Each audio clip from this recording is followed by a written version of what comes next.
Hi everyone, next toppers juniors में आपका स्वागत है और आई होप आप टोटो को जानते होंगे। तो चलिए, आज टोटो और मैं आपको ले जाने वाले हैं चैप्टर 2 की तरफ, यानी कि आज से एक्चुअल साइंस शुरू होने वाला है। ओके, और चैप्टर का नाम क्या है एक बार वो देख लेते हैं। The invisible living world beyond our naked eye. एक ऐसी दुनिया जहां पर लिविंग चीजें तो है, जो जिंदा है, घूम भी रही है, एक दूसरे से इंटरैक्ट भी कर रही है, पर टोटो और मैं जानते हैं कि हम उसको देख तो नहीं सकते हैं। राइट टोटो? बिल्कुल सही बात है, हम देख नहीं सकते हैं। तो टोटो ये बोल रहा है कि चलो दीदी, आज अपने डोरास को लेकर हम चलेंगे एक ऐसी दुनिया में जहां छोटे छोटे जीवों के बारे में हमें पढ़ना है, यानी कि माइक्रो ऑर्गेनिजम्स के बारे में पढ़ना है। तो शुरुआत करें। डोरास रेडी? चलो, मिस क्यूरियस भी रेडी और टोटो भी रेडी हो चुका है। तो हमारी दुनिया को अब हम आगे बढ़ाते हैं। ये जो हमारे आसपास की दुनिया है उससे थोड़ा आगे निकलते हैं, बट उसके पहले मैं आपको एक चीज बताना चाहूंगी कि हमारी साइंस की बुक जो न्यू एनसीईआरटी है, वो आप अगर उसका हर चैप्टर का पहला पेज देखोगे तो वहां पर आपको प्रोब एंड पॉन्डर करके कुछ सवाल दिए जाते हैं। वो सवाल क्यों दिए जाते हैं? ताकि ताकि हम उसका जवाब ढूंढें, अपना दिमाग लगाने की कोशिश करें कि अच्छा, अगर ये सवाल किया है तो क्यों किया है, और हमें सवाल का जवाब ढूंढना आना चाहिए। तो शुरुआत करेंगे हम उन सवालों से with our Toto and with our Doras. चलिए, पहला सवाल क्या है? Have you ever wondered what you might see if the invisible world around you became visible? और सही बात है ना, सही सवाल है। मान लो ये मेरा दोस्त है, ठीक है, और टोटो के आसपास अगर कुछ ऐसी चीजें हैं जो मुझे दिखाई नहीं दे रही है, तब तक मुझे टोटो अच्छा लग रहा है। लेकिन मान लो मेरे पास सुपर पावर आ जाए और मैं वो चीजें देख पा रही हूँ जो इतनी बारीक है, वो मैं देख पा रही हूँ, तो आप इमेजिन कर सकते हो कि टोटो के आसपास कितने सारे काली काली, सफेद सफेद, हरी हरी चीजें होंगी, और वो दिखने में भी इतना गंदा लगने वाला है, क्योंकि हमें आदत नहीं है। राइट? तो यहाँ पर सवाल क्या किया जा रहा है कि क्या तुमने कभी सोचा है कि अगर तुम्हारे आसपास जो इनविजिबल चीजें हैं, अगर वो विजिबल हो गई तो क्या होगा? तो आप क्या बोलोगे कि हमारे आसपास बहुत छोटी छोटी चीजें हैं जिनको हम देख नहीं सकते, वो इतनी बारीक है, लेकिन वो क्या हमारे हाथों में है? बिल्कुल है। जो मैं खा रही हूँ उसमें है? बिल्कुल है। जो मैं पी रही हूँ उसमें है? बिल्कुल है। जिस हवा में मैं सांस ले रही हूँ उसमें है? तो हाँ, बिल्कुल है।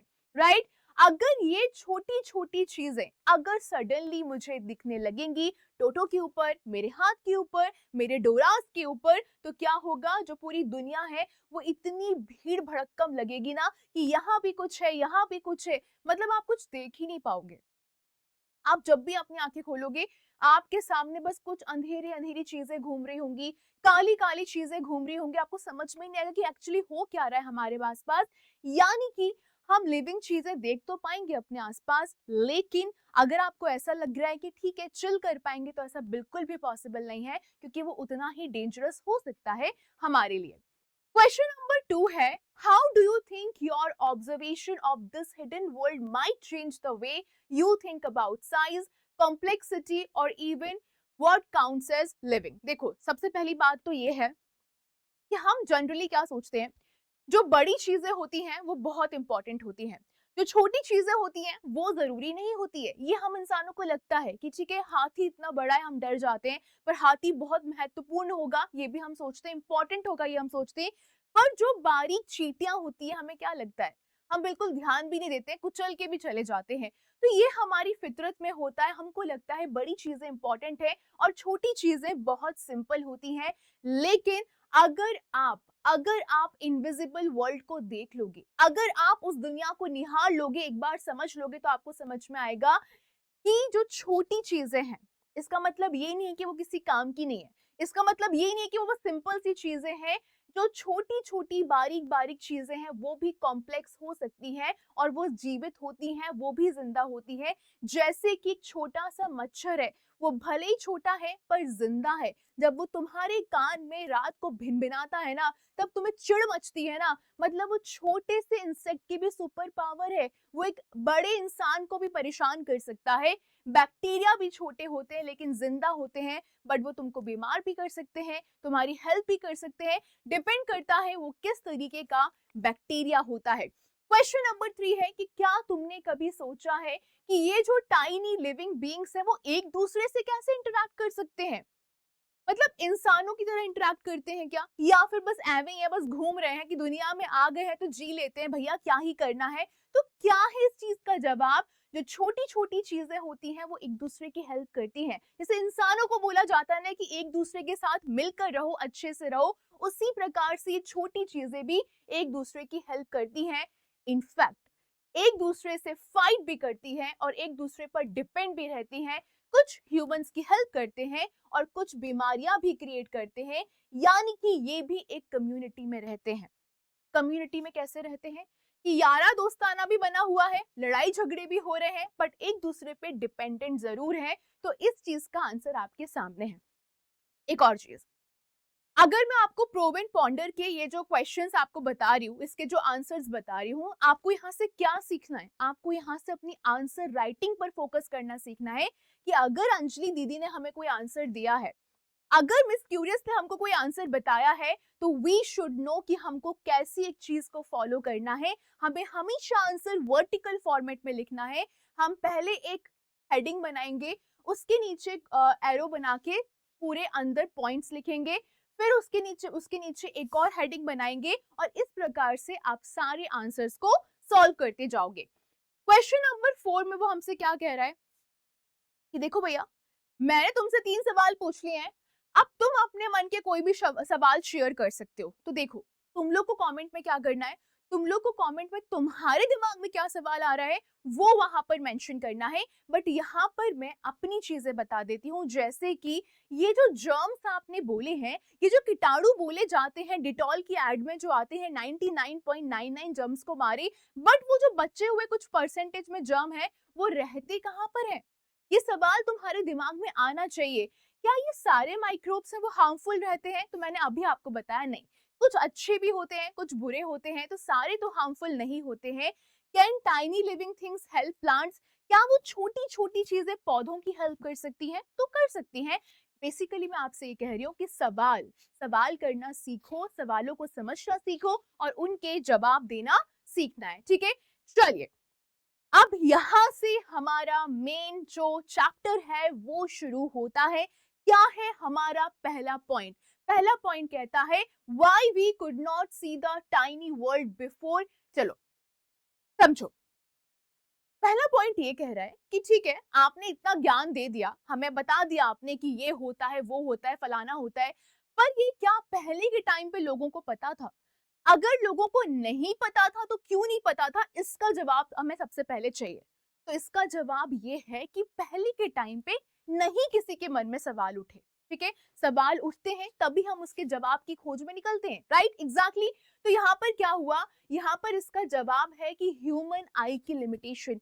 हमारी आंखें एक लिमिट तक ही चीजों को देख पाती हैं, उससे बारीक चीजें वो नहीं देख पाती हैं। इस चीज को अपने जहन में डाल लो, इस चीज को अपने दिमाग में डाल लो। तो इंपॉर्टेंट फैक्ट क्या है तुम्हारे लिए? The human I can see only object जो एक सर्टेन साइज के ऊपर रहते हैं, उसके बाद उनकी लिमिट खत्म हो जाती है, उन्हें कुछ भी दिखाई नहीं देता है। इसका मतलब ये है कि अगर तुमको लग रहा है कि मेरी आंख जो देख पा रही है वो है, उसके अलावा कुछ एग्जिस्ट नहीं करता है, तो वो तुम्हारी गलत फहमी है। एक्चुअली में बहुत सारी स्मॉल चीजें इस दुनिया में प्रेजेंट है। भूतों की बात नहीं कर रही हूं मैं, ठीक है, जो बहुत बारीक बारीक माइक्रो ऑर्गेनिजम्स होते हैं उनकी बात करी जा रही है।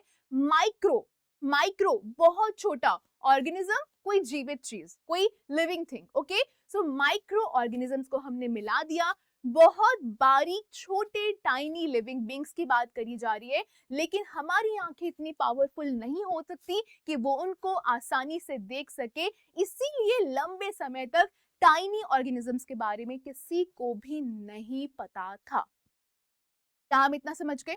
Right, people did not know they existed. जब मुझे यही नहीं पता है कि भैया कुछ ऐसा दुनिया में हो रहा है, तो मुझे क्यों सर्च करना है उनके बारे में, मुझे क्यों रिसर्च करना है इनके बारे में? तो ये उस चीज का जवाब है। तो अगर आपसे सवाल, देखो इस चैप्टर से कॉन्सेप्चुअल क्वेश्चन बनेंगे, 100% बनेंगे, तो आपको फैक्ट्स के साथ साथ कॉन्सेप्ट पता होना चाहिए। Science is all about concept. अगर वो आपसे सवाल करते हैं कि भैया ऐसा क्यों हो रहा था, तो यू शुड नो कि भैया ऐसा क्यों हो रहा था, कि दीदी ऐसा क्यों हो रहा था। ओके नाउ अब देखो, ठीक है दीदी आपने मुझे बता दिया कि उस टाइम पे लोगों को नहीं पता था, पर फिर पता कैसे चल गया?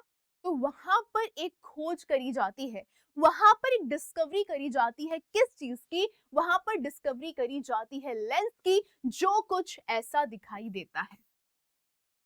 ओके अब जैसे ही लेंस आया, पहले तो आप ये समझ लो लेंस क्या होता है। बहुत पहले पहले पहले की बात करी जाए तो लोगों ने डिस्कवर किया था एक कर्व्ड पीस ऑफ ग्लास। क्या बोला मैंने? Curved piece of glass. Okay now it makes small things look bigger. उन्होंने ये पाया कि जो कर्व्ड ग्लास था वो छोटी छोटी चीजें, जो बारीक बारीक चीजें थी, अगर आप उससे देखोगे तो वो उसको बड़ा करके दिखाता था। सुपर पावर तो है एक तरीके से, है ना? एक नई खोज करी तो बारीक चीज को जो बड़ा करके दिखा दे, वो क्या हो गया था? लेंस हो गया था। अब देखो, लेकिन मैम एक बात बताओ, या फिर दी एक बात बताओ, उसका नाम हमने लेंस क्यों रखा? क्या दिमाग में आया तुम्हारी खोपड़ी में, ऐसा क्या आ गया कि तुमने उसका नाम लेंस रख दिया? इसका भी बहुत प्यारा जवाब है। ये चीज आपको जहन में रखना है। तुमने कभी दाल खाई है? खाई होगी। अरे दीदी कैसे बात कर रहे हो? तो तुम एक बार जाके किचन में घुसना, अपने पैरों को जरा किचन तक पहुंचा देना और वहां पर अपनी मम्मी से बोलना कि मम्मी आज मेरे हाथों में दाल दो। तुम दाल का जब शेप देखोगे ना, तो दाल प्रॉपर लेंस जैसी दिखती है, क्योंकि वो जो ग्लास था, क्योंकि वो जो कर्व्ड ग्लास था, वो एक दाल जैसी दिख रहा था, लेंटल सीड की तरह दिख रहा था। तो हमने लेंटल का शॉर्ट फॉर्म क्या कर दिया? लेंस कर दिया, इसलिए उसका नाम क्या पड़ गया? लेंस पड़ गया। ये चीज हमेशा याद रखना। अब देखो लेंस तुम लोग को वैसे भी लाइट वाले चैप्टर में पढ़ना है, तो मैं यहाँ इतने डीप में नहीं जाऊंगी, बट इतना याद रखना दो तरीके के लेंस होते हैं। एक होता है कॉनकेव लेंस और एक होता है कॉन्वेक्स लेंस। ये तुम लोग आगे पढ़ने वाले हो, तो आज मैं तुम पर इस चीज के लिए कोई भी हावीपना नहीं दिखाऊंगी। बट एक चीज याद रखना कि यहाँ से अगर कोई शॉर्ट आंसर तुमसे पूछता है व्हाट इज लेंस, तो कीवर्ड्स पकड़ लेना। कीवर्ड्स क्या है? एक ऐसा ऑब्जेक्ट जिसका इस्तेमाल किया जाता है focus light to a point using refraction. क्या बोला मैंने? Lens is an object which is used to focus light to a point using refraction. इसको तुम डिटेल में कहां समझोगे? अपने लाइट वाले चैप्टर में। ओके चलिए, अब तुमको ये दिखाई दे रहा है, ये वाला जो लेंस है, क्या है ये लेंस? इसका शेप ऐसा है, ठीक है? तो इस लेंस को हम बोलते हैं कॉन्वेक्स लेंस। ओके अब इसका जो शेप है, अगर तुम कैसे याद रखोगे कि ये बीच में मोटू होता है, ठीक है? बीच में क्या होता है? मोटू होता है, यानी कि टोटो जैसा होता है। टोटो क्या है? मोटू है ना, ठीक है? टोटो क्या है? मोटा है ना। तो बस ये क्या हो गया? बीच में से मोटा होता है और ऊपर से क्या होता है? बिल्कुल थिनर होता है। तो इसी प्रकार से आपको क्या याद रखना है कि जो लेंटिल होती है या फिर मैं कहूँ दाल होती है, वो ऐसी दिखती है, इसलिए हमने इसको क्या बोल दिया था? लेंस बोल दिया था। क्या हमको इतना समझ में आ गया? और ये कैसा है? कॉन्वेक्स लेंस है। कौन सा लेंस है? कॉन्वेक्स लेंस है। ये बेसिक फैक्ट्स है, ये याद रखना। देखो नाम किसी का क्यों रखा गया है, जैसे मेरा नाम अंजलि है, अब वो मम्मी पापा ने रख दिया, ठीक है? अब उसका मैं कुछ नहीं कर सकती हूँ, लेकिन हाँ मैं इंसान कैसी हूँ, मैं ऐसी कैसे बनी, मैं टीचिंग क्यों करने लगी, या फिर मैंने क्या किया, वो सबका जवाब मेरे पास है। तो कुछ चीजें फैक्चुअल होती हैं, वो याद करनी पड़ती है, पर कुछ चीजें हमको समझनी पड़ती हैं, तो इसको हम कॉन्वेक्स बोलते हैं। तो बोलते हैं इतनी चीजें आप याद रखना, ठीक है? यहाँ से गाड़ी हमारी आगे बढ़ेगी। अब देखो क्या हुआ, आपने लेंस को तो इन्वेंट कर लिया, आपने लेंस बना लिया, अब क्या हो गया, उसमें धीरे धीरे धीरे इंप्रूवमेंट होना शुरू हुआ। कैसे इंप्रूवमेंट होना शुरू हो गया? समय के साथ साथ लेंसेज बहुत अच्छे होते गए, और ज्यादा पावरफुल टूल्स को बनाया गया ताकि हम और बारीक बारीक चीजों को देख पाए। जैसे कि उसमें सबसे पहले आया मैग्नीफाइंग ग्लास। मैग्नीफाई का मतलब होता है किसी छोटी चीज को बड़ा करके दिखाना, और माइक्रोस्कोप ये भी यही काम करता है। और ये जो हर नए नए टूल ने इंसानों की मदद करी थी चीजों को देखने के लिए, जो कि हमारी आंखें नेकेड आई मतलब बिना किसी इंस्ट्रूमेंट के हमारी आई उस चीज को नहीं देख सकती थी, वहां पर ये सुपर हीरो बनकर आए थे, ठीक है? नाउ अब आपको यहाँ पर बारीकी से ध्यान देना है माइक्रोस्कोप पे। किस पे ध्यान देना है? माइक्रोस्कोप पे। अगर मैं माइक्रो ऑर्गेनिजम्स की बात कर रही हूँ, अगर मैं माइक्रोब्स की बात कर रही हूँ तो वहां पर मेरी मदद कौन करेगा उनको देखने में? माइक्रोस्कोप करेगा। तो समय के साथ साथ जैसे ही माइक्रोस्कोप और इम्प्रूव होता चला गया, एक नई दुनिया खुलती चली गई, और वो नई दुनिया वो दुनिया थी जो किसी ने आज तक नहीं देखी थी, यानी कि एक इनविजिबल दुनिया जहां पर ऑलरेडी बहुत सारे टाइनी लिविंग बींग्स एग्जिस्ट कर रहे थे, जिसने हमें क्या दिखाया? Tiny tiny living creatures. क्या दिखाया? टाइनी टाइनी लिविंग क्रिएचर्स, ऐसे ऐसे स्ट्रक्चर्स जो हमने जीवन में कभी नहीं देखे थे। एंड सब लोग बहुत सरप्राइज थे। टोटो भी सरप्राइज था। आप लोग भी आगे चल के देखोगे तो डोराज भी सरप्राइज हो जाएंगे, और मैंने भी देखा है तो मैं भी सरप्राइज थी। ठीक है, चलिए नाउ ये है आपका माइक्रोस्कोप। ओके, इसमें डिटेल में जाने की कोई जरूरत नहीं है, बस ये इमेज मैंने आपके लिए ऐड करी है ताकि आप ये समझ पाओ कि वो कैसे दिखता है, ताकि जब आप अनियन पील वाला एक्सपेरिमेंट करोगे, ह्यूमन चीक वाला एक्सपेरिमेंट करोगे, तो क्या होगा? कुछ ऐसे ही इंस्ट्रूमेंट में आप उसको रख के चेक करोगे, और आपको उसके अंदर अलग अलग तरीके के आपको लिविंग बींग्स दिखाई देते हैं। हालांकि ये अनियन पील की बात नहीं हो रही है, यहाँ पर ह्यूमन चीक की बात नहीं हो रही है, ये एक अलग ही चीज है, यानी कि ये कोई बैक्टीरिया है, पैरामीशियम है, जो भी है, अब आप डिटेल में आगे पढ़ोगे। बट मैं आपको ये बताना चाह रही हूँ कि इस इंस्ट्रूमेंट की मदद से आप किसी भी ऐसी चीज को देख सकते हो जिसको आप बिना किसी अपनी नॉर्मल आंखों से नहीं देख सकते। ठीक है, आगे बढ़े। ठीक है, चलो आगे बढ़ते हैं। नाउ अब हमारे आसपास की दुनिया की बात करते हैं सबसे पहले। ओके, हमको ऑलरेडी पता है कि बहुत सारे प्लांट्स और बहुत सारे एनिमल्स एग्जिस्ट करते हैं। वी नो दैट, हमको पता है, कोई नई बात नहीं है। वो बड़े भी हो सकते हैं, वो छोटे भी हो सकते हैं, वो डिफरेंट डिफरेंट शेप के भी हो सकते हैं, वो डिफरेंट डिफरेंट कलर्स के भी हो सकते हैं, ये भी चीज हम जानते हैं। अब आपको यहाँ पर एक इंपॉर्टेंट वर्ड समझना है। इन जो भी चीजें हैं मेरी सराउंडिंग में, जितने भी लिविंग बींग्स हैं जो जी रहे हैं, मैं हूं, आप हो, कोई कीड़ा है, कोई जानवर है, कोई पौधा है, डजेंट मैटर, अगर वो जी रहा है, अगर वो लिविंग बींग है, तो वो क्या है? ऑर्गेनिज्म है। तो अब तुमको ध्यान से एक चीज सोचनी है, वो ये है कि कुछ ऑर्गेनिजम्स बहुत बड़े होते हैं, जैसे कि एलिफेंट हो गया, कुछ बहुत छोटे होते हैं जैसे कि एंट हो गया, यानी कि चींटी हो गई, एंड कुछ बहुत ज्यादा छोटे होते हैं, यानी कि चींटी से भी छोटे होते हैं। इस चीज को आप याद रखोगे, एंड इसको आप कभी भी नेकेड आई से नहीं देख सकते, जो ये थर्ड पॉइंट में मेंशन है।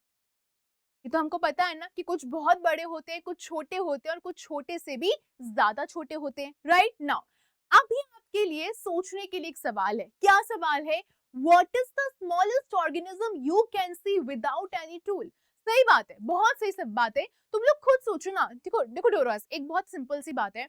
अगर कोई आपसे ये बोलता है कि वो कौन सा सबसे छोटा टाइनी ऑर्गेनिज्म है जिसको तुमने अपनी आंखों से देखा है, तो लोग खुद एकदम दिमाग लगाओ, क्या हो सकता है वो?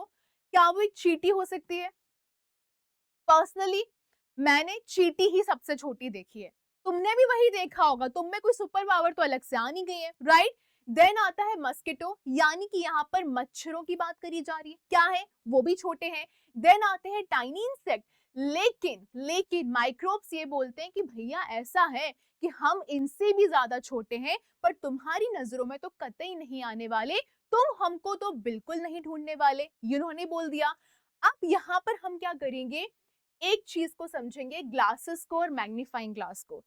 ग्लासेस और मैग्नीफाइंग ग्लास में कुछ लोग कंफ्यूज हो जाते हैं। ग्लासेस वो होते हैं जो हम नॉर्मली कुछ पढ़ रहे हैं तो लगाते हैं, हमारी दादा या दादी जब इस्तेमाल करते हैं कुछ पढ़ने के लिए तब इस्तेमाल किया जाता है। तो रीडिंग ग्लासेस क्या होते हैं? जो लोगों की हेल्प करते हैं ताकि वो क्लियरली कुछ भी देख सके, और उसके अलावा आप जो चीज पढ़ रहे हो उन लेटर्स को बड़ा दिखाने के लिए उनको इस्तेमाल किया जाता है।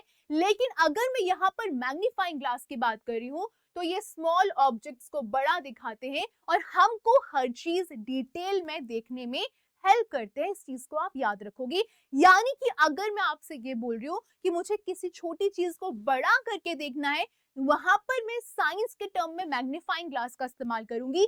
लेकिन अगर नॉर्मल कोई चीज पढ़नी है, मेरे दादाजी को कोई चीज देखनी है चश्मा, तो हम चश्मे का इस्तेमाल करेंगे या फिर रीडिंग ग्लास का इस्तेमाल करेंगे। ये चीज अपने दिमाग में डाल लेना, ठीक है। नाउ अब यहाँ से हमारी साइंस की एक्टिविटी शुरू होती है। देखो अभी हम वन शॉट कर रहे हैं, चैप्टर्स ऑलरेडी बहुत बड़े हैं, तो इसको हम वैसे नहीं परफॉर्म कर सकते। लेकिन जब भी हम ऐप की तरफ जाएंगे, जब भी हम आगे की क्लासेस देखेंगे, कभी जब आपके जूनियर्स आएंगे, तब हम इसको बहुत डिटेल में करने वाले हैं। ओके, चलो शुरुआत करते हैं पहली एक्टिविटी से। ये आपके चैप्टर की पहली एक्टिविटी है। देखो क्या एक्टिविटी से सवाल बन सकते हैं, बिल्कुल बनते हैं। आपको एक्टिविटी बहुत अच्छे से समझ में आनी चाहिए। पहले समझो कि एक्टिविटी में क्या बोला जा रहा है। आपके सामने 4 चीजें दी गई हैं। क्या 4 चीजें दी गई हैं? Round bottom glass flask. आपके पास एक ग्लास फ्लास्क रहेगा, ठीक है। उसका जो बॉटम है वो राउंड शेप में रहेगा। ये राउंड नहीं है, बस मैं एग्जांपल के लिए बता रही हूँ, वो राउंड शेप में रहेगा। तो आपके पास क्या होना चाहिए? राउंड बॉटम ग्लास फ्लास्क, उसके अंदर पानी होना चाहिए, पानी भी मैंने आपको दिखा दिया। कॉर्क होना चाहिए उसे कवर करने के लिए, और आपको एक किताब चाहिए। अब मैम इतनी सारी चीजें क्यों चाहिए? क्या होने वाला है? सिंपल कुछ नहीं है, आपको स्टेप्स देखनी है। आपको क्या करना है? ग्लास फ्लास्क को लेना है, ठीक है। आपने क्या किया? ग्लास फ्लास्क ले लिया। फाइन, मैं आपको बताती हूँ। पेपर नहीं है फिलहाल मेरे पास, बट ठीक है, आप समझने की कोशिश करना। आपने ग्लास फ्लास्क ले लिया, फाइन। अब आपने क्या किया? उसमें पानी भर दिया। इसको इमेजिन करना, ग्लास फ्लास्क इसमें आपने पानी भर दिया, और उसका जो माउथ है उसको आपने कॉर्क से पूरा दबा दिया, पूरा ढक दिया, कवर कर दिया, फाइन। अब आप क्या करोगे? आपने किताब खोली, आपने किताब खोली और किताब खोल के इसको, ठीक है, इस पर ऐसे रख दिया ऐसे, ठीक है। नाउ अब आप जब उस फ्लास्क के थ्रू, जब आप उस फ्लास्क, जैसे मेरे हाथों में ना हल्का सा मेहंदी का एक आपको दिख रहा होगा, पता नहीं दिख रहा है कि नहीं दिख रहा है, हल्का सा मेहंदी का एक साइन सा बना हुआ है। तो अगर मैं ऐसे ग्लास फ्लास्क को उसके ऊपर रखूंगी और फिर मैं पानी की तरह, पानी की तह से उसके ऊपर देखूंगी, तो मुझे क्या समझ में आएगा कि यार ये भी तो एक मैग्नीफाइंग ग्लास की तरह बिहेव कर रहा है। यानी कि जो मेरे लेटर्स हैं वो मुझे बड़े बड़े दिखाई देने लगेंगे। जो मेरी मेहंदी का हल्का सा फूल बना हुआ है, तो वो अगर मैं उस पानी के थ्रू देखूंगी तो मुझे वो बहुत बड़ा दिखाई दे रहा है। इसका रीजन क्या है? इसका कारण क्या है? कारण बहुत सिंपल है। वाटर फिल्ड फ्लास्क एक मैग्नीफाइंग ग्लास की तरह बिहेव करते हैं। ये लाइट को मोड़ देते हैं, इट बेंड्स लाइट, और ये क्या करते हैं? आपके ऑब्जेक्ट्स को बहुत बड़ा दिखाते हैं। It makes objects appear larger, ठीक है। अब यही चीज जब तुम आगे बढ़ के रियल मैग्नीफाइंग ग्लास के साथ करोगे, तो आप क्या करोगे? एक चींटी को ऑब्जर्व करोगे, बेचारी कहीं जा रही होगी, टहलती हुई, भिनभिनाती हुई, घूमती हुई, तुम उसको ऑब्जर्व करोगे और तुमको उसके जो पैर हैं वो भी क्लियरली दिखाई देंगे, जो उसके बॉडी पार्ट्स हैं वो भी क्लियरली दिखाई देंगे, जो एंटीना है वो भी क्लियरली दिखाई देगा। सो बेसिकली ये जो टूल्स होते हैं वो किसी भी टाइनी लिविंग बीइंग के डिटेल्स को देखने में हेल्प करती हैं। लेकिन याद रखना, अगर मैं यहाँ पर मैग्नीफाइंग ग्लास की बात कर रही हूँ, तो मैग्नीफाइंग ग्लास सिर्फ उसी चीज को बड़ा कर पा रहे हैं जिसको मैं नेकेड आई से देख सकती हूँ। अभी भी मैं आपसे ये नहीं बोल रही हूँ कि मैग्नीफाइंग ग्लास आपकी उस चीज में हेल्प करेंगे कि भैया वो माइक्रो ऑर्गेनिजम्स को दिखा सके, तो ऐसा बिल्कुल भी नहीं है, ठीक है। आया समझ में? कुछ भी डाउट हो कमेंट में लिखना, ठीक है, या फिर आप मुझसे इंस्टा पे इंडिविजुअली भी पूछ सकते हो, आई विल रिप्लाई। पर डाउट दिमाग में नहीं होने चाहिए, ठीक है। हमें डाउट ही तो क्लियर करने हैं। ओके, नाउ आगे बढ़ेंगे। ओके, ठीक है मैम, आपने पूरा ज्ञान दे दिया, लेकिन डोरा द एक्सप्लोरर के दिमाग में फिर से एक सवाल आया, जवाब दो। ठीक है भाई, पूछो। हमारा सवाल ये है कि आपने ये जो बोला, हमें तो लंबा ज्ञान दिया कि टाइनी ऑर्गेनिज्म को डिस्कवर कर लिया, कैसे कर लिया? कौन था वो पहला इंसान जिसने डिस्कवर किया था? और क्या यहाँ से सवाल बनेगा? 110% बनता है। ये व्यक्ति बहुत फेमस है, ये पीएससी तक में आता है, बड़े बड़े एग्जाम्स तक में इससे सवाल पूछा जाता है, बहुत जनरल सा फैक्ट है। आपको एक चीज याद रखना है कि उस टाइम पर जो लोग थे वो बहुत ज्यादा क्यूरियस थे। जो ये साइंस की बुक तुमसे चाहती है, टोटो तुमसे चाहता है कि भैया तुमको भी क्यूरियस रहना है। टाइनी ऑर्गेनिजम्स एग्जिस्ट करते हैं, लोग क्यूरियस थे, एग्जिस्ट करते हैं क्या, और वो उनको देख क्यों नहीं पाते हैं? तो सवाल क्या है, वो कौन सी इन्वेंशन थी, वो कौन सी इन्वेंशन थी जिसने ह्यूमंस को हेल्प करा था उनको देखने में? तो वो इन्वेंशन थी माइक्रोस्कोप। क्या था? Microscope. Magnifying glass is very very very different from microscope. इतनी चीज हमेशा याद रखना, ठीक है? चलो अब देखो, एक व्यक्ति का नाम है रॉबर्ट हुक। यहाँ पर ना बच्चे गलती करते हैं, HOOK याद कर लेते हैं। ई गया हमारा तेल लेने, तो उसको हम बोलेंगे तुम तेल लेने नहीं जाओगे, तुम के साथ ही रहोगे। तो क्या हो गया? रॉबर्ट हुक की बात कर रहे हैं। रॉबर्ट हुक का नाम जब भी आता है तो हमेशा एक किताब का नाम आता है, दैट इज माइक्रोग्राफिया। क्या? माइक्रोग्राफिया।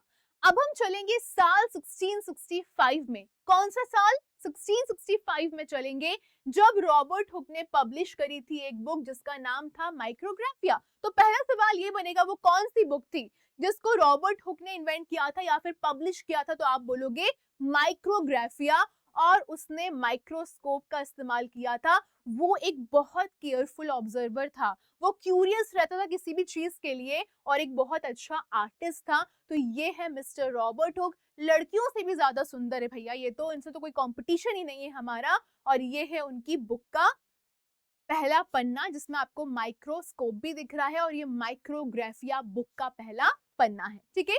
नाउ अब आप देखिए, माइक्रोस्कोप ऑफ रॉबर्ट हुक, ठीक है? और ये कॉर्क सेल्स हैं जो उसने ढूंढी थी यूजिंग माइक्रोस्कोप, जिसका माइक्रोग्राफिया में जिक्र है। तो ये आप एनसीईआरटी में भी देख सकते हैं। चलिए, अब उसकी डिस्कवरी की बात करी जाती है। अगर आपसे सवाल पूछा जाएगा, ठीक है, तो आप बिल्कुल जवाब दोगे, इस तरीके से जवाब दोगे। उसकी डिस्कवरी क्या क्या है? उसकी डिस्कवरी थी, उसने थिन स्लाइस ऑफ कॉक को ऑब्जर्व किया, और उसने उसके अंदर बहुत सारे छोटे छोटे छोटे एम्प्टी स्पेसेस को देखा, खाली जगह को देखा। ये तो तुम्हारे दिल में जगह है ना बहुत सारी, कोई भी आके बैठ जाता है, ऐसे ही उसने भी बहुत छोटे छोटे स्पेसेस को देखा। और ये स्पेसेस कैसी दिखती थी? हनी कॉम जैसी दिखती थी। अगर मैं आपको बताने की कोशिश करूं तो आप समझ सकते हो कुछ ऐसा, छत्ते जैसा, ठीक है ना, जिसमें मधुमक्खी अपना शहद जमा करके रखती है, कुछ ऐसा, ठीक है? कुछ ऐसा दिखाई दिया, और उसने इन स्पेसेस को क्या नाम दिया? सेल नाम दिया। तो तुम्हारे दिल में जितनी जगह है ना हसीनाओं के लिए, उनको तुम क्या नाम दे दोगे? सेल नाम दे दोगे। अब यहाँ से क्या इंपॉर्टेंट फैक्ट निकल कर आता है, वो प्लीज अपने पास रखना। ये पहली बार था जब दुनिया ने पहली बार सेल का इस्तेमाल किया था, पहली बार सेल वर्ड जिक्र में आया था, जुबान से निकला था। और सेल क्या होती है? बेसिक यूनिट ऑफ लाइफ होती है। जीवन का सबसे बड़ा फाउंडेशन, सबसे बेसिक चीज क्या है? वो सेल है। बस इस चीज को तुम्हें याद रखना है। अब रॉबर्ट हुक तो फेमस हो गए, अब एक बंदा और था, उसने बोला भाई ऐसे कैसे, ये कैसे फेमस हो गया, हम भी फेमस होंगे। एंड उसका नाम था एंटोनी वैन ल्यूवेनहुक। इसने क्या किया था? ये 1660s के टाइम की ही बात चल रही है। इसने बहुत अच्छे लेंसेज बनाए, बहुत अच्छे लेंसेज बनाए, इवॉल्व लेंसेज बनाए, और उसने पावरफुल माइक्रोस्कोप्स भी बनाए। लेकिन ये फेमस क्यों हुआ था? क्योंकि ये पहला व्यक्ति था जिसने बैक्टीरिया देखा था और ब्लड सेल्स को देखा था। क्या देखा था? बैक्टीरिया देखा था और ब्लड सेल्स को देखा था। और इसीलिए इसको हम क्या कहते हैं? Father of microbiology. क्या कहते हैं? Father of microbiology. से याद कर लेना। तो सवाल यहां से क्या बनेंगे कि भैया who is known as father of microbiology? तो स्पेलिंग रट लियो, ANTONIE, VN van, LEEUWENHOEK, not double okay, E K, ठीक है? दोनों के नाम में हुक हुक तो है, ठीक है? चलिए, अब ये क्विक कंपैरिजन टेबल है, ये आपके नोट्स में इसी टाइम पर बन जानी चाहिए, ठीक है?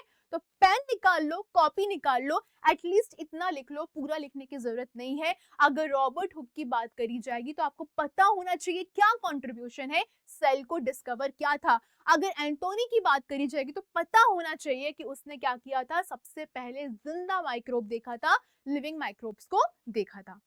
ओके, चलिए नाउ अब देखो, सेल इस पूरे चैप्टर का बेसिस सेल है, ओके ये चैप्टर 2 पार्ट में डिवाइड है, सेल में और माइक्रो ऑर्गेनिजम्स में। अभी हम सेल की दुनिया में चल रहे हैं, तो आपसे कोई भी बोलेगा सेल क्या होता है, व्हाट इज अ सेल, तो सबसे पहले आप ये समझो कि जितने भी लिविंग बींग्स हैं, चाहे वो आप हो चाहे वो मैं हूं, हम सब सेल्स के बने। इतना तो हमको समझ में आ गया। अगर मैं किसी पौधे की बात कर रही हूँ, मैं किसी प्लांट की बात कर रही हूँ, वो भी सेल का बना हुआ है। अगर मैं किसी जानवर की बात कर रही हूँ, एनिमल की बात कर रही हूँ, वो भी सेल का बना है। अगर मैं किसी इंसान की बात कर रही हूँ, तो वो भी किसका बना है, सेल का बना है। यानी कि आप सबसे पहले ये पॉइंट तो लिख कर आओगे, cell is equal to smallest living unit of life. इसको ऐसे का ऐसा ही याद कर लेना, सबसे छोटी लिविंग यूनिट है जीवन की, smallest living unit of life. तो आप इसको ऐसे इमेजिन करो कि अगर मुझे कोई दीवार खड़ी करनी है, तो क्या मैं ऐसे करूंगी, जादू से खड़ा कर दूंगी? पॉसिबल ही नहीं है, मुझे ईंटों का इस्तेमाल करना पड़ेगा।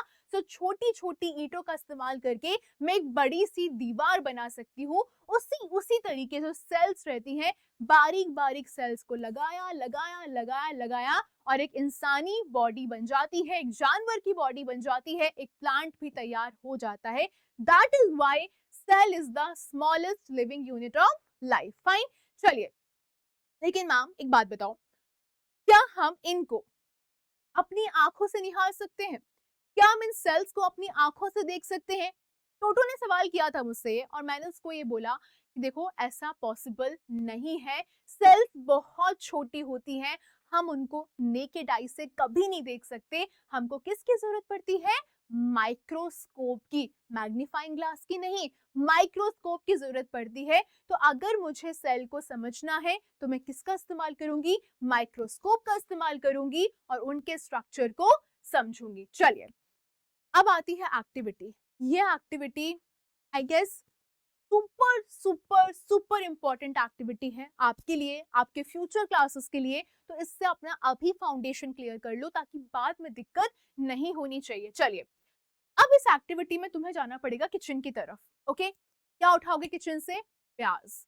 ओके, प्याज उठाई। चलो, अब देखो, हम जब प्याज का इस्तेमाल करेंगे तो आपको ये समझना है कि जो प्याज का छिलका होता है, जिसको हम अनियन पील भी कहते हैं, वो आपको पता होगा बहुत पतला सा होता है, ट्रांसपेरेंट होता है, ये तो हम सबको पता है। ओके, अब यहाँ पर हम क्या कर सकते हैं कि उसकी जो सेल्स है उसको क्लियरली देख सकते हैं, इसीलिए हमने उसको उठाया। क्यों? ताकि हम एक्सपेरिमेंट कर सकें अच्छे से, राइट? चलिए, तो अब यहाँ पर पूरी प्रोसेस है एक्सपेरिमेंट की, ध्यान से देखना, एक एक कीवर्ड को पकड़ना। आप क्या करोगे? पहले एक अनियन बल्ब को लोगे, यानी कि जो प्याज है उसको पूरा का पूरा उठाओगे और उसको पानी से धोगे, और उसके बाद जो प्याज है उसको वर्टिकली काटना है। कैसे काटना है? वर्टिकली काटना है। एंड देन जो भी आपने पीस काटा है, 2 टुकड़ों में काटा है, उसका एक पीस अपने पास रखोगे एंड उसकी जो थिन ट्रांसपेरेंट लेयर है उसको अंदर से निकालोगे, और इसी लेयर को हम क्या कह देंगे? अनियन पील। क्या कह देंगे? अनियन पील। इतना हुआ, आगे बढ़े। चलो, अब देखो, पहले इन स्ट्रक्चर्स को निहार लो, फिर हम आगे बढ़ते हैं। ये जो है ये अनियन पील, देखो पहला क्या है? Mounting the onion peel in glycerine using a needle. ये मैं आपको समझाऊंगी यहाँ पर क्या हो रहा है। Structure of onion peel under the microscope. जब आप माइक्रोस्कोप में जाके अनियन पील को देखोगे तो कुछ ऐसा दिखाई देगा, और ये एक वॉल है जो कि ब्रिक की बनी हुई है। आपको एक चीज पे ध्यान देना है, वो जो अनियन पील है जिसको मैं माइक्रोस्कोप में देखूंगी, निहारूंगी, वो मुझे ऐसी दिखाई देगी, जिसके अंदर मुझे सेल वॉल दिखाई देंगे, सेल मेम्ब्रेन दिखाई देंगे, न्यूक्लियस दिखाई देगा, साइटोप्लाज्म दिखाई देगा। अब मैं आगे बढ़ती हूँ, आगे हमें क्या करना है। अब मैंने क्या किया, वो जो मैंने पील निकाला था, प्याज का जो पील निकाला था, उसको स्टेन करना है। स्टेन का मतलब क्या होता है? कलरिंग करनी है। कलर से क्या होगा? मुझे सेल्स अच्छे से दिखाई देंगी, राइट? तो हम क्या करेंगे? अनियन पील को पेट्री डिश में डालेंगे। पेट्री डिश एक छोटी सी ट्रे जैसे होता है, जिसमें हम उसको क्या डालेंगे? अपने अनियन पील को डालेंगे, और उसमें कुछ ड्रॉप्स डालेंगे सेफ्रानिन के। किसके? सेफ्रानिन के, जिससे एक लाल रंग का एक हम कह सकते हैं दाग लग जाएगा उसमें। ठीक है, दाग अच्छे होते हैं। ठीक है, चलो, और हम 30 सेकंड के लिए वेट करेंगे। लेकिन सवाल ये है कि मैम वो तो आपको पता है कि दाग अच्छे होते हैं, बट उस स्टेन का इस्तेमाल क्यों किया गया?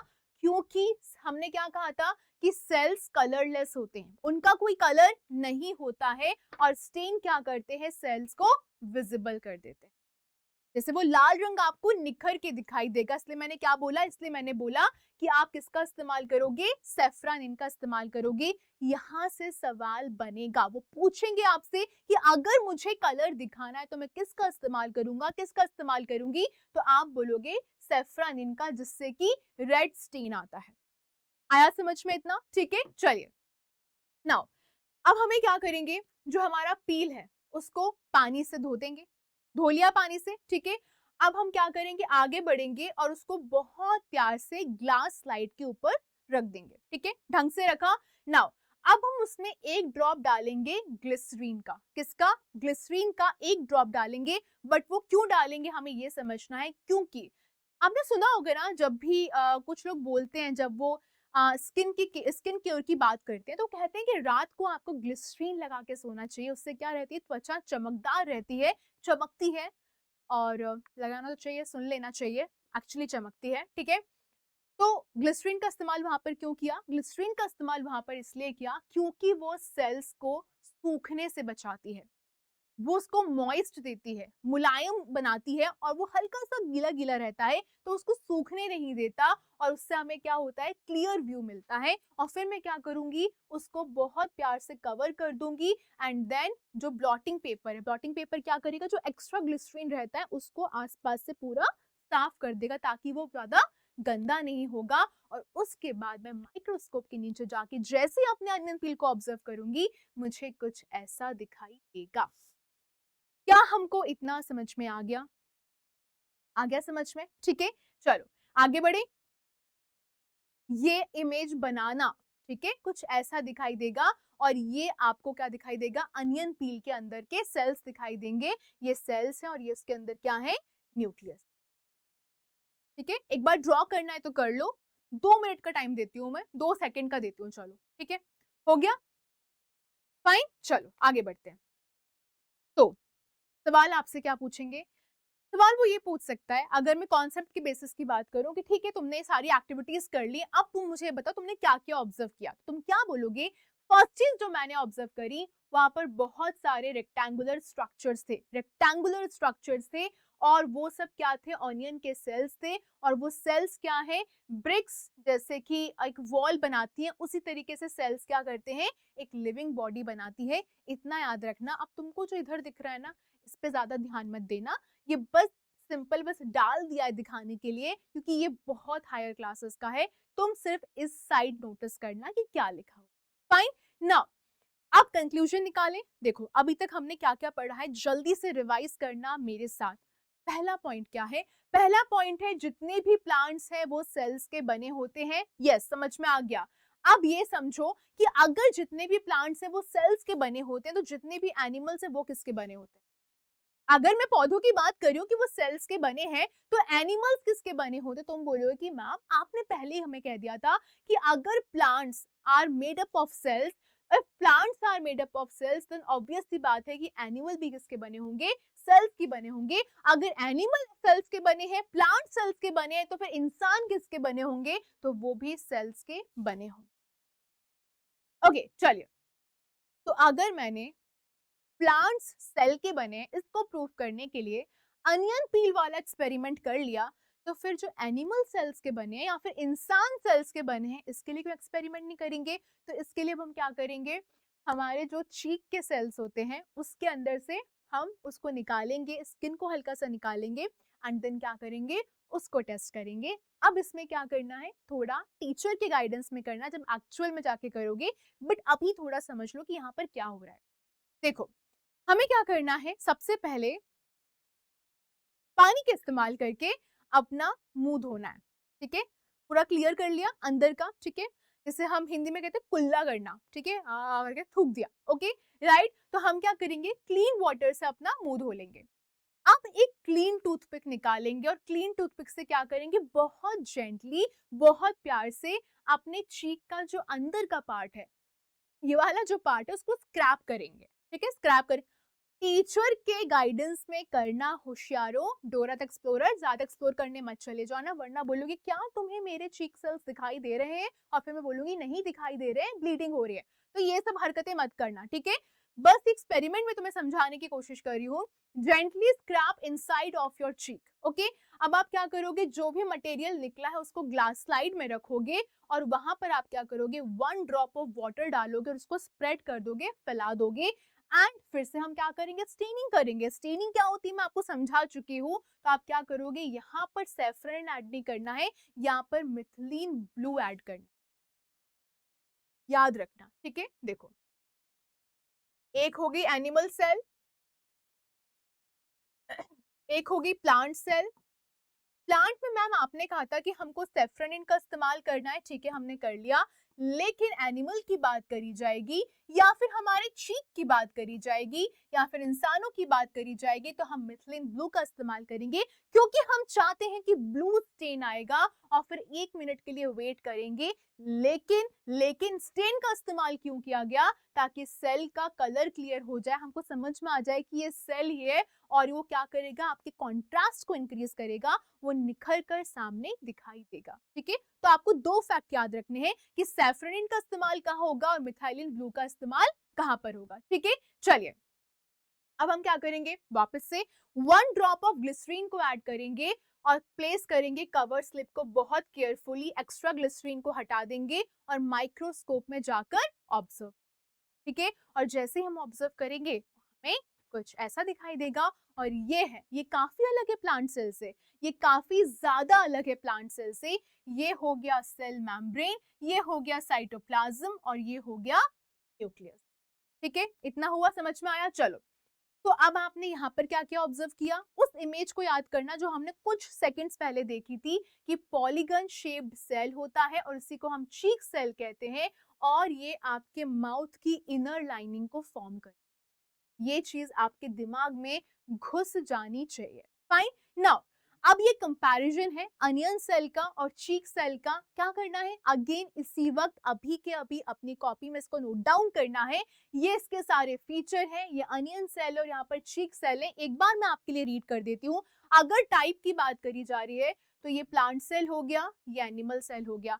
अगर शेप की बात करी जा रही है, ये रेक्टेंगुलर हो गया, ये पॉलीगन या फिर इरेगुलर हो गया। अगर सेल वॉल की बात करी जा रही है तो हाँ यहाँ पर प्रेजेंट है बट यहाँ पर एब्सेंट है। अगर अरेंजमेंट की बात करी जा रही है तो यहाँ पर ये काफी टाइट तरीके से, कॉम्पैक्ट तरीके से एक दूसरे से जुड़े हुए हैं, बट यहाँ पर लूजली अरेंज्ड है। इस चीज को दिमाग में घुसा लियो, समझ में आ गया? आ गया, बस ठीक है। चलो अब यहां से सवाल 100% है, ठीक है। यहां से सवाल 100% आएगा। चलो देखो, यहां से खूब सारे फैक्ट्स निकल कर आएंगे। अभी फैक्ट समझने की बारी आ गई है, ठीक है। अभी तक हमने पूरे कॉन्सेप्ट को समझ लिया, अब फैक्ट्स की बारी आ गई है। समझो, हमने इतना सारा सेल पढ़ लिया है, पर हमको सेल के कुछ पार्ट्स पता होना चाहिए, ठीक है। जैसे कि ये सेल है, सेल के कुछ पार्ट्स होते हैं। सबसे पहले तो आपको सेल मेम्ब्रेन इस स्लाइड में ही दिखाई दे रहा है, ओके। इसके बाद है साइटोप्लाज्म, और इसके बाद है न्यूक्लियस, ठीक है। ये हुआ, ये 3 चीजें दिमाग में घुसा लेना, ये फैक्ट है। सवाल बनेगा, बिल्कुल बनेगा। अब यहाँ पे हर तरीके का सवाल बन सकता है। वो शॉर्ट आंसर में पूछ सकता है कि भैया हमको बता दो कि सेल में कितने पार्ट्स होते हैं, तुम बोलोगे 3 और तीनों के नाम बता दोगे। या फिर वो लॉन्ग में पूछ सकता है कि मुझे ये बता दो कि सेल मेम्ब्रेन क्या होता है। या फिर वो वेरी लॉन्ग में पूछ सकता है कि भैया मुझे पूरा शुरू से अंत तक डिस्क्राइब करके बता दो कि सेल का बेसिक पार्ट्स क्या क्या होते हैं। तो हमको यहाँ से हर चीज को प्रेप करना है और इसको ऐसे का ऐसा नोट डाउन करना है। बेटा अगर इसमें नंबर नहीं आए ना तो फिर तुम्हारी लापरवाही है, ठीक है। चलो ध्यान से देखो, basic structure of a cell. Cell के 3 मेन पार्ट्स होते हैं। पहली बात करी जाएगी सेल मेम्ब्रेन की। किसकी बात करी जाएगी? सेल मेम्ब्रेन की। ये थिन पतली सी आउटर कवरिंग होती है सेल के ऊपर। क्या होती है? थिन आउटर कवरिंग होती है। ये एक सेल को दूसरी सेल से अलग करती है और ये पोरस होती है। पोरस का मतलब होता है इसमें छोटे छोटे होल्स होते हैं, गड्ढे होते हैं, ठीक है। अब इसका काम क्या होता है, तो जब वो आपको काम पूछेगा तो आप क्या बताओगे, ये यूजफुल मटेरियल्स को अलाउ करती है अंदर जाने के लिए और जो वेस्ट होता है उसको बाहर निकालती है। क्या यहाँ पर एक फैक्ट क्लियर हो गया, सेल मेम्ब्रेन हो गया। अब आगे बढ़ेंगे, फिर आएगा साइटोप्लाज्म। ये जेली लाइक सब्सटेंस होता है, अंजलि का जेली याद कर लेना। तो ये जेली लाइक सब्सटेंस होता है जो कि सेल के अंदर प्रेजेंट रहता है। बट इसका काम क्या होता है, यहाँ पर सारी लाइफ एक्टिविटीज होती हैं। इसके अंदर प्रोटीन होता है, इसके अंदर फैट्स होते हैं और इसके अंदर खूब सारे मिनरल्स होते हैं। दूसरा फैक्ट याद हो गया। अब हम आगे बढ़ेंगे, पहुंचेंगे न्यूक्लियस। न्यूक्लियस एक छोटा सा राउंड स्ट्रक्चर होता है कुछ इस प्रकार का, ठीक है। स्मॉल राउंड स्ट्रक्चर होता है जो कि सेंटर में प्रेजेंट रहता है सेल के। बट इसका भी काम क्या होता है, ये कंट्रोल करता है सारी एक्टिविटीज जो सेल की होती हैं उसको, और ग्रोथ को भी कंट्रोल करता है। इतनी चीजें दिमाग में याद रख लेना। लेकिन एक बहुत सिंपल सी बात है, एक एक्स्ट्रा पार्ट होता है जिसे हम कहते हैं सेल वॉल। क्या कहते हैं, सेल वॉल कहते हैं। अब देखो, सेल वॉल जो रहती है वो प्लांट में पाई जाती है, एनिमल्स में नहीं पाई जाती है। काहे काहे ऐसा होता है दीदी, ये इसलिए ऐसा होता है भैया क्योंकि आपने देखा होगा जो पौधे होते हैं उनकी जो तने होते हैं वो काफी कठोर होते हैं, हार्ड होते हैं। आपने छुए होंगे क्योंकि उनके ऊपर एक वॉल बनी रहती है। वो बेचारे खुद को कैसे सेफ रखेंगे, तो उनके ऊपर नेचुरली एक सेल वॉल रहती है जिसकी जरूरत हमको नहीं है। हमारी स्किन ऑलरेडी बहुत सॉफ्ट होती है, गुगली गुगली होती है, तो हम खुद को वैसे भी अपनी स्किन केयर करके बचाते रहते हैं। बट वो बेचारे कुछ नहीं कर सकते, तो उनको क्या हुआ है, प्राकृतिक रूप से, नेचुरल रूप से उनको क्या मिला है, सेल वॉल मिला है। तो extra part in plant cells को हम क्या बोलते हैं, सेल वॉल बोलते हैं। और ये सिर्फ प्लांट सेल्स में प्रेजेंट रहते हैं। ये हार्ड होते हैं, ये स्ट्रॉन्ग होते हैं और इनका फंक्शन क्या होता है, ये पेड़ों या पौधों को शेप देते हैं।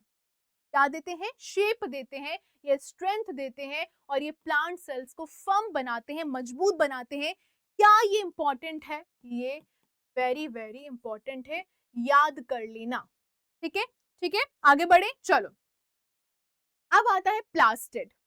प्लास्टिड भी आपको प्लांट सेल में ही मिलेंगे, एनिमल सेल में नहीं मिलेंगे। क्यों, ऐसा क्यों होता है, अगर तुमको उसका काम पता है तुम समझ जाओगे ऐसा क्यों होता है। देखो, पहली बात तो इनका रॉड शेप स्ट्रक्चर होता है। रॉड शेप, रॉड होती है ना, वैसा स्ट्रक्चर होता है। और आपको यहाँ पे दिख रहा है प्लास्टिड कुछ ऐसा दिखाई देता है, ठीक है। ये प्लास्टिड है, ये जहां तक मुझे याद है 11th क्लास के बायो में आप पढ़ते हो, ठीक है, डिटेल में जाके। एंड इसका एग्जाम्पल है क्लोरोप्लास्ट। और क्लोरोप्लास्ट क्या होता है, ग्रीन कलर में होता है, इसके अंदर क्लोरोफिल होता है और ये फोटोसिंथेसिस में हेल्प करता है। आया समझ में, ठीक है। ये फैक्ट्स रट लेना, ये फैक्ट्स बहुत बहुत बहुत इंपॉर्टेंट है।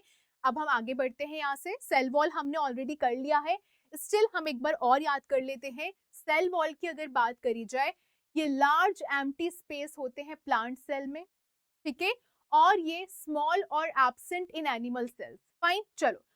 बेसिकली यहाँ पर ये सेल वॉल नहीं होना चाहिए, ये वैक्यूल होना चाहिए, ओके। ये वैक्यूल होना चाहिए। ये फूड को स्टोर करते हैं, ये वेस्ट को स्टोर करते हैं, ये शेप को मेंटेन रखते हैं और ये सपोर्ट देते हैं। तो हमने क्या क्या देख लिया, प्लांट्स के पास क्या क्या है, प्लांट्स के पास सेल वॉल एक्स्ट्रा है, प्लांट्स के पास प्लास्टिड एक्स्ट्रा है जिसमें कि हमने क्लोरोप्लास्ट देखा, और साथ ही साथ वैक्यूल, VACUOLE, जो कि क्या करता है, फूड को स्टोर करता है, वेस्ट को स्टोर करता है, शेप को मेंटेन रखता है और साथ ही साथ आपको सपोर्ट देता है। फाइन, चलिए पहले इसको निहारो। ये अपनी कॉपी में ड्रॉ करना बहुत आसान है, कुछ नहीं है, बस एक छोटा सा अंडा बनाएंगे, उसके अंदर एक और अंडा बनाएंगे और छोटा छोटा छोटा ऐसे करके और ये ऐसे कर देंगे, ठीक है। अगर मैं इसकी बात करूं प्लांट सेल की, तो हम ऐसे करेंगे। ये हमने सेल वॉल बना दी, यहाँ पर इसके अंदर हम गए, ठीक है। फिर हमने वैक्यूल ड्रॉ कर दिया, यहाँ पर हमने एक और अंडा बनाया, छोटे छोटे छोटे और बना दिए, ये हमारी तैयार होगी। अब बेसिक डिफरेंस हमको याद यहाँ पे देखना है, क्या प्लांट सेल में सेल वॉल थी, आप बोलोगे बिल्कुल थी, तो यहाँ पर ये सेल वॉल है। क्या सेल मेम्ब्रेन दोनों में थी, हाँ सेल मेम्ब्रेन दोनों में थी, तो बिल्कुल दोनों में है। क्या न्यूक्लियस दोनों में था, तो हाँ दोनों में है, यहाँ पे भी है, यहाँ पे भी है। क्या क्लोरोप्लास्ट दोनों में था? तो नहीं मैम, वो प्लांट सेल में था, तो बिल्कुल वो यहाँ पर दिखाई दे रहा है। क्या साइटोप्लाज्म दोनों में था? तो बिल्कुल दोनों में था। क्या वैक्यूल दोनों में था? तो नहीं, वैक्यूल सिर्फ आपके प्लांट सेल में है। क्या माइटोकॉन्ड्रिया दोनों में है? तो वो तो दोनों में है, बल्कि माइटोकॉन्ड्रिया क्या होता है? पढ़ा होगा ना तुमने, क्या होता है? Power house. ओके, चलिए, तो यहाँ पर आपको इस टेबल को बहुत अच्छे से रट लेना है, इसको ऐसे के ऐसा नोट डाउन कर लो। Feature plant cell, animal cell. Cell wall plant cell में प्रेजेंट है बट एनिमल सेल में एब्सेंट है। फंक्शन तुमको अब पता है क्योंकि क्यों एब्सेंट है। क्लोरोप्लास्ट की बात करी जाए, प्लांट सेल में प्रेजेंट है बट यहाँ पे एब्सेंट है। वैक्यूल की बात करी जाए, यहाँ पर ये काफी बड़ा होता है बट वहां पर थोड़ा स्मॉल या एब्सेंट हो जाता है। और शेप की बात करें, प्लांट सेल का फिक्स्ड होता है, लेकिन एनिमल सेल का क्या होता है, थोड़ा सा वेरिएबल होता है, कुछ भी शेप ले लेता है। ठीक है, तो इसको बहुत अच्छे से नोट डाउन कर लेना और इसको बहुत अच्छे से बना लेना। जल्दी से स्क्रीनशॉट ले लो, मैं साइड होके हूँ। ले लिया? ले लिया जल्दी? ठीक है, चलो। अब एक और चीज, मैम एक बात बताओ, क्या सेल्स का शेप सेम होता है? ऐसा नहीं होता। सेल्स का शेप कभी भी सेम नहीं होता है। डिफरेंट सेल्स के डिफरेंट शेप होते हैं, डिफरेंट साइजेस होते हैं, हमेशा याद रखना। इससे आप देख सकते हो, ये मसल सेल कुछ ऐसी दिखाई देती है और ये नर्व सेल कुछ ऐसी दिखाई देती है। और नर्व सेल को हम प्यार से न्यूरॉन्स भी बोलते हैं। क्या बोलते हैं? न्यूरॉन्स भी बोलते हैं। ठीक है, अब देखो, अब कुछ एग्जाम्पल्स हैं आपके सामने और हम ह्यूमन सेल्स की बात कर रहे हैं। जैसे कि सबसे पहले मसल सेल। ठीक है, तो मसल सेल का अगर कोई आपसे शेप पूछेगा तो आप क्या बोलोगे? स्पिंडल शेप होता है, या फिर कैसा थोड़ा बेलन जैसा शेप होता है। ठीक है, आप यहाँ पर देख पा रहे हो, हल्का सा कुछ इस तरीके से होता है। ठीक है, देन ये लंबा होता है और पतला होता है। बट सवाल पूछेगा काम क्या होता है, फंक्शन क्या होता है इसका, तुम बोलोगे ये मूवमेंट में हेल्प करता है, चलने फिरने में हेल्प करता है, कॉन्ट्रैक्ट करने में हेल्प करता है और रिलैक्स करने में हेल्प करता है। ये सारे इसके फंक्शन होते हैं, किसके? मसल सेल के। फिर आता है नर्व सेल, जिसको हम न्यूरॉन्स भी बोलते हैं। ये कुछ ऐसे दिखते हैं, बड़े बड़े बड़े काम की चीजें, और आगे तो ये बहुत काम आएगी जब तुम 9th 10th 11th 12th में पढ़ोगे। ये बहुत लंबे होते हैं, इनमें कुछ ब्रांचेस होती है जो कि आप देख सकते हो। ये क्या है? ये इसकी ब्रांचेस है, तो इसमें कुछ ब्रांचेस होती है। फंक्शन क्या होता है? ये मैसेज को कैरी करके ले जाता है। ठीक है, ये आपके ब्रेन को कंट्रोल करने की कोशिश करता है और ये आपको क्या करता है? आपके ब्रेन को आपके बॉडी पार्ट से कनेक्ट करने की पूरी पूरी कोशिश करता है, जिसको तुम डिटेल में पढ़ोगे हायर क्लासेस में। अभी सिर्फ बेसिक याद रखना। ठीक है, नाउ लेकिन मैम एक बात बताओ, ये जो सेल्स हैं वो अलग अलग क्यों दिखाई देते हैं? Why these cells look very different? इसके पीछे का भी एक सिंपल सा कारण है, सिंपल सा आइडिया है। Shape and structure of a cell depends on it functions. उनके काम पे डिपेंड करता है। देखो, अगर किसी का काम ये है कि उसको कॉन्ट्रैक्ट करना है, रिलैक्स करना है, तो उसका लंबा होना जरूरी है ना। और अगर किसी का काम ये है कि उसको कोई चीज कहीं से खींच के इंफॉर्मेशन कहीं और भेजनी है, तो उसको अलग तरीके से काम करना है, तो उसका अलग दिखना जरूरी है। यानी कि उनके काम के हिसाब से उनके साइज, उनके शेप चेंज होते रहते हैं। तो अब देखो, अगर मैं फूड पाइप की बात कर रही हूँ, फूड पाइप में मुझे क्या करना है, जो मेरा खाना है वो नीचे की तरफ खिंच के जा रहा है, यानी कि यहाँ पर मसल सेल का इस्तेमाल किया जाएगा, जो कि मेरे खाने को नीचे की तरफ धकेलता है। लेकिन अगर मैं स्टमक की बात करूं, अपने पेट की बात करूं, मेरे पेट में मसल सेल्स हैं जो कि मेरे फूड को चर्न करने में या फिर पीसने में मदद करती है। और ग्लैंड सेल क्या करती है? डाइजेस्टिव जूसेस को रिलीज करती है, ताकि मैं अपना खाना क्या कर सकूं? पचा सकूं।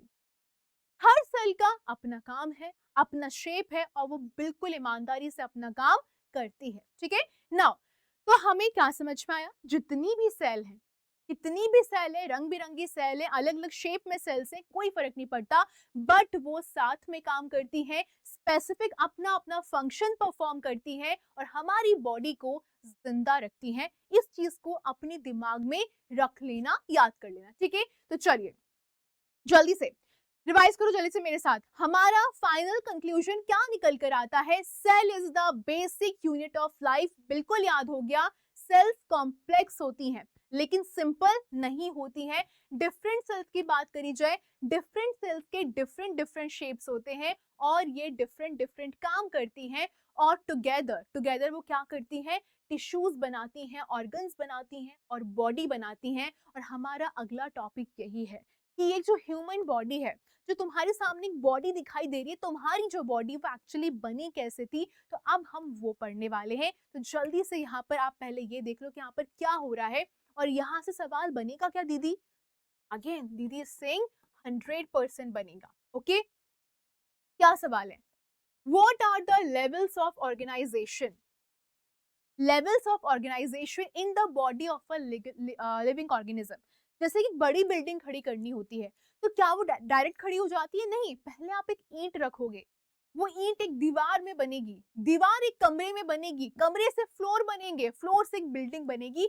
इसी तरीके से एक इंसान की बॉडी जो बनती है वो ऐसे बनती है, एक सेल से शुरू होती है, फिर वो बहुत सारे सेल टिश्यू बनते हैं, टिश्यू बहुत सारे ऑर्गन में कन्वर्ट होते हैं, ऑर्गन बहुत सारे ऑर्गन सिस्टम में कन्वर्ट होते हैं, और ऑर्गन सिस्टम बहुत सारे ऑर्गेनिज्म में कन्वर्ट होते हैं। इस चीज को याद रखना। ओके, चलिए सबसे पहले अब तुम्हें क्या समझना है, एक बहुत बड़ा आइडिया अपने दिमाग में डालना है कि लिविंग बॉडी कभी भी सडनली नहीं बनती। मैं आपको ऑलरेडी समझा चुकी हूँ, ये स्टेप बाय स्टेप बनती है, बहुत छोटी से बहुत बड़ी की तरफ जाती है। जैसे कि एक छोटी सी ईंट जब मैंने रखी, जब वो बहुत सारी हुई तो वॉल बन गई, दीवार बन गई, जब दीवार बहुत सारी हुई तो एक कमरा बन गया, और जब कमरे बहुत सारे हुए तो एक मकान बन गया। वाह वाह वाह, ठीक है। तो उसी तरीके से एक सेल, इस please please please flow chart को याद कर लेना, बहुत अच्छे से याद कर लेना। जब एक सेल है, वो सेल जब बहुत सारी मिल जाएंगी तो टिश्यू बन जाएंगी, जब टिश्यू बहुत सारे मिल जाएंगे तो ऑर्गन बन जाएंगे, जब ऑर्गन बहुत सारे मिल जाएंगे तो सिस्टम बन जाएगा, जब सिस्टम बहुत सारे मिल जाएंगे तो ऑर्गेनिज्म बन जाएगा। इसको प्लीज याद कर लेना, ये बहुत ज्यादा इंपॉर्टेंट है। अगर इसमें नंबर नहीं, तुम लोग क्या हो गए? नालायक हो गए, ठीक है, जो कि हम नहीं है, हम तो डोराज हैं, ठीक है। चलिए अब शुरुआत करते हैं सेल से। अभी तक मुझे लगता है मैंने आपको जितना भी समझाया आपको समझ में आ गया होगा। सेल क्या होता है? तो अब तुम लोग आंख मूंद कर बोलोगे दीदी सेल होता है basic unit of life. Yes we know that. Okay, चलो तो सेल क्या होता है? Cell is the smallest living unit. Okay got it. जितने भी लिविंग बीइंग्स हैं वो किसके बने होते हैं? सेल्स के बने होते हैं। Okay got it. यानी कि अगर मैं किसी दीवार की बात करूंगी, दीवार किससे बनती है? ईंट से बनती है। हाँ ठीक है, हमने समझ लिया, एग्जाम्पल हमको समझ में आ गया है। उसी प्रकार से सेल क्या है? Smallest part of a body. ठीक है दी, हमको समझ में आ गया। अगर सेल्स नहीं रहेंगे तो क्या प्लांट एग्जिस्ट करेंगे? बिल्कुल नहीं। एनिमल्स करेंगे? बिल्कुल नहीं। ह्यूमन करेंगे? बिल्कुल नहीं। तो सेल तो बहुत इंपॉर्टेंट है। अब जो मैंने बहुत सारे सेल्स को मिलाया तो वो बन गए टिश्यू। क्या बन गए? जो मैंने बहुत सारे सेल्स को मिलाया तो वो क्या बन गए? टिश्यू बन गए। तो अब टिश्यू कोई तुमसे पूछेगा तुम क्या बोलोगे? ग्रुप होता है। किस चीज का ग्रुप होता है? सिमिलर सेल्स का। प्लीज ये गलती मत करना, कीवर्ड्स को पकड़ना, सिमिलर लिख के जरूर आना, क्योंकि सेल्स बहुत तरीके के होते हैं। तो आप वहां पर बताओगे, जस्टिफाई करोगे अपने शब्दों में कि a group of similar sales. और सेल्स क्या करते हैं? सेम काम करना चाहिए, और जब वो साथ में मिल जाते तो क्या परफॉर्म करते हैं? क्या बनाते हैं? टिश्यू बनाते हैं। एग्जाम्पल के लिए, जब बहुत सारे मसल सेल्स बन जाएंगे तो मसल टिश्यू बनाएंगे, जब बहुत सारे नर्व सेल मिल जाएंगे तो नर्व टिश्यू बनाएंगे। और आपको ये चीज याद रखनी है कि भैया सेल से हम आगे बढ़ेंगे तो टिश्यू की तरफ जाएंगे, जब टिश्यू से आगे बढ़ेंगे तो ऑर्गन की तरफ जाएंगे। यानी कि जब बहुत सारे टिश्यू साथ में आएंगे तो क्या बनेगा? एक ऑर्गन बनेगा। और ऑर्गन का एक बहुत इंपॉर्टेंट काम होता है, जैसे कि वो एक ही इंपॉर्टेंट काम करेगा। जैसे कि अगर मैं हार्ट की बात कर रही हूँ तो वो ब्लड को पंप करेगा, अगर मैं पेट की बात कर रही हूँ, स्टमक की बात कर रही हूँ तो फूड को डाइजेस्ट करेगा, अगर मैं पत्तों की बात कर रही हूँ तो वो क्या करेगा? फूड को बनाएगा। ऑर्गन एक ही स्पेसिफिक काम करेगा पर अच्छे से करेगा। ठीक है, इतना समझ में आ गया। चलिए यहाँ से आगे बढ़े, क्या क्या हो गया रिवाइज करो। सेल, फिर टिश्यू, टिश्यू के बाद ऑर्गन। ठीक है, चलो अब आता है ऑर्गन सिस्टम। ओके, अब मैंने क्या किया? बहुत सारे ऑर्गन्स को मिला लिया, और जब बहुत सारे ऑर्गन्स मिल जाएंगे तो क्या होगा? ऑर्गन सिस्टम बन जाएगा। और वो सब क्या करते हैं? एक बड़ा फंक्शन परफॉर्म करते हैं। एग्जाम्पल के लिए, अगर मैं डाइजेस्टिव सिस्टम की बात करूं तो क्या करेगा? वो डाइजेशन में हेल्प करेगा। अगर मैं रेस्पिरेटरी सिस्टम की बात करूं तो वो सांस लेने में हेल्प करेगा। अगर मैं सर्कुलेटरी सिस्टम की बात करी हूँ तो ब्लड फ्लो करने में हेल्प करता है। और ये सब आगे जाके अगर आपने बायो लिया डिटेल में, आप 100% इसको पढ़ने वाले हो, तो आपको एक चीज जो अपने दिमाग में बहुत जोर से रखनी है कि एक ऑर्गन जो रहता है वो अकेला इनफ नहीं रहता है, सारे ऑर्गन्स को क्या करना है, साथ में काम करना है। ये चीज अपने दिमाग में डाल लेनी है, ठीक है। अब हम कहाँ पहुंच गए, ऑर्गन सिस्टम हो गया हमारा, अब आएगा ऑर्गेनिज्म, ठीक है।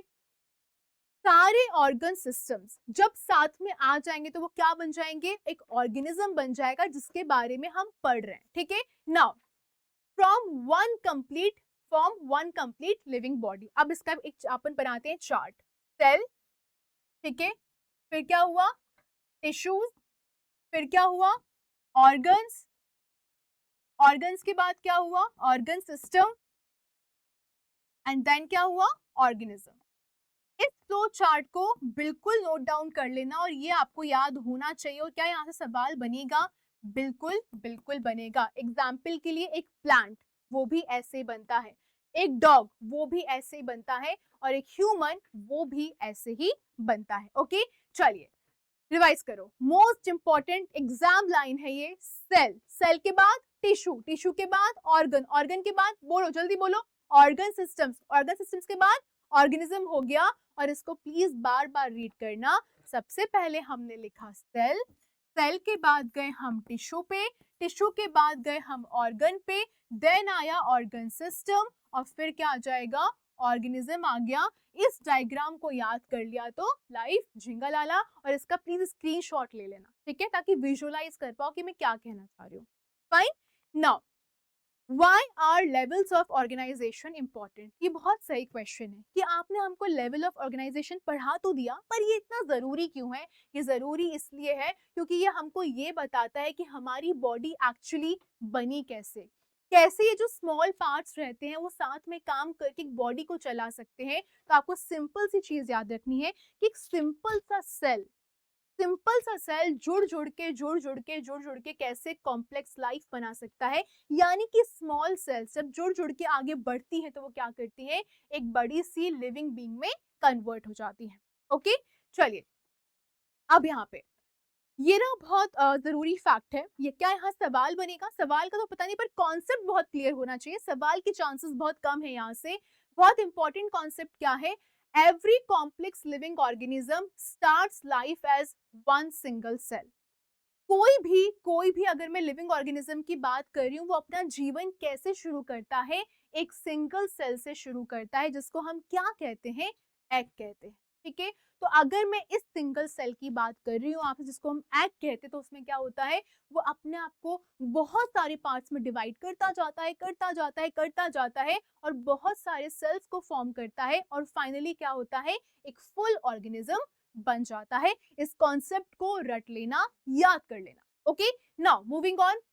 अब आते हैं मल्टी सेल्यूलर ऑर्गेनिजम्स। ये क्या होते हैं, देखो ये है मल्टी, ओके, और ये है सेल्यूलर।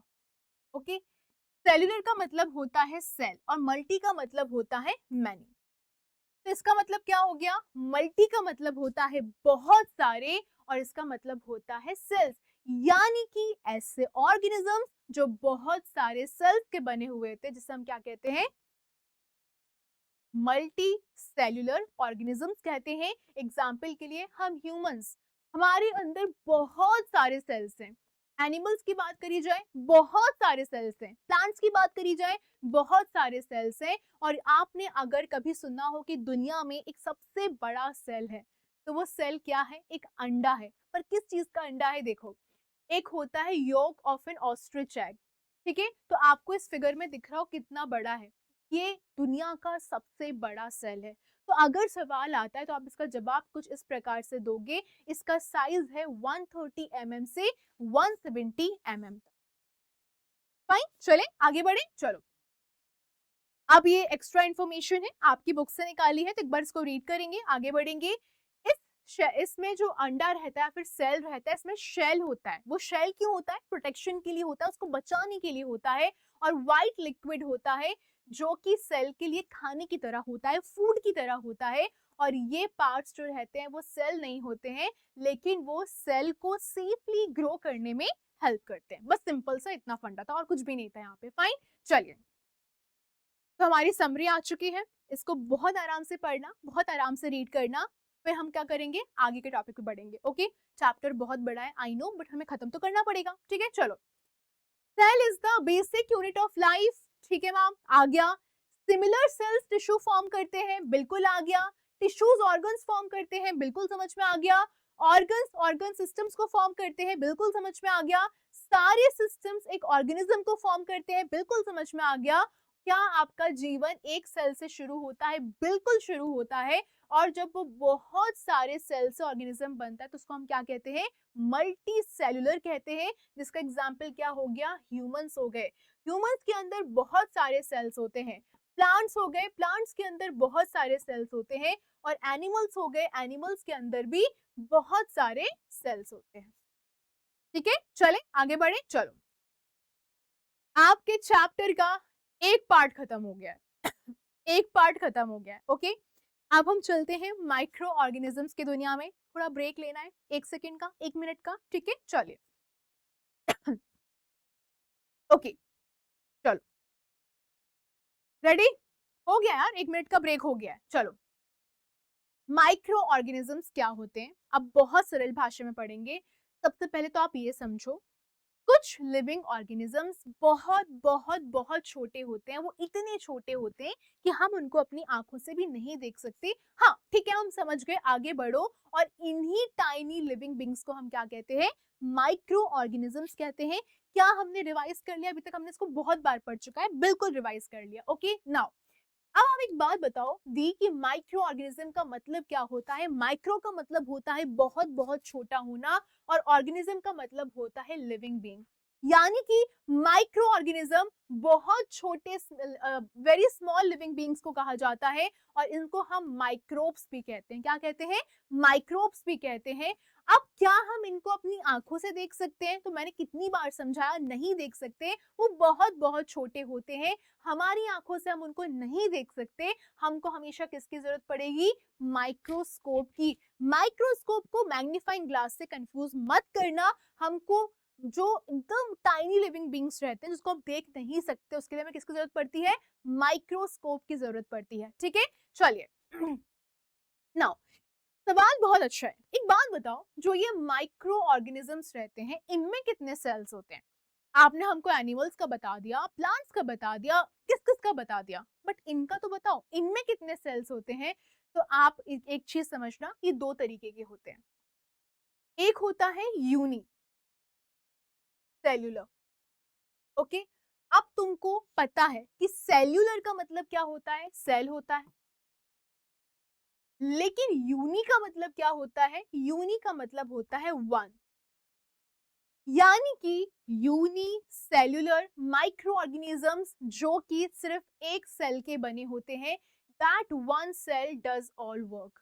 वो एक सेल पूरा काम करता है। एग्जाम्पल के लिए बैक्टीरिया हो गया, एग्जाम्पल के लिए अमीबा हो गया। ओके, ये आपको एग्जाम्पल्स याद रखने हैं।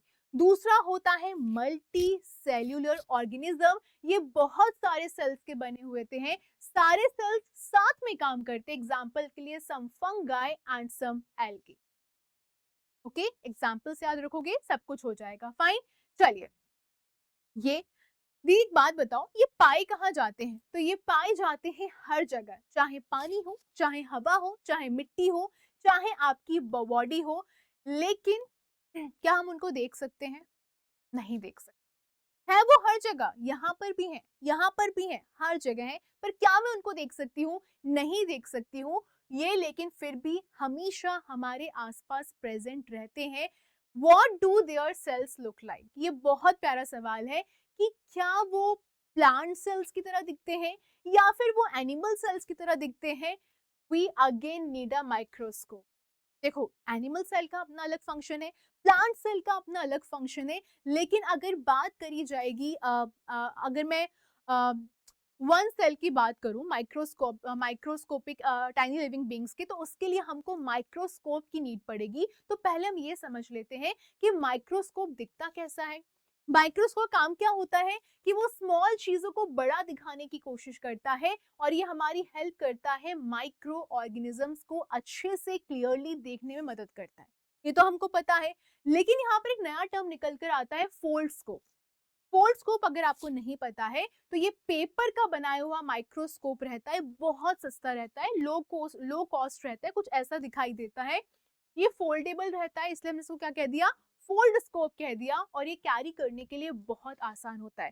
तो अब आपके लिए इंपॉर्टेंट पॉइंट क्या है, फोल्ड स्कोप लेस डिटेल देता है। माइक्रोस्कोप जितना स्ट्रॉन्ग बिल्कुल भी नहीं होता है, बट हाँ लेस डिटेल देता है, लेकिन ये बहुत हेल्प करता है माइक्रोस्कोपिक टाइनी लिविंग बीइंग्स को देखने में। ठीक है, चलिए नाउ अब आती है एक्टिविटी 4। ये बहुत इंटरेस्टिंग एक्टिविटी है। ओके, क्या करना है अपने को, यहाँ पे अपने को एक पॉन्ड या फिर रुका हुआ पानी, नाले का पानी, कीचड़, ठीक है, वहां पर जाना है और उनको ऑब्जर्व करना है।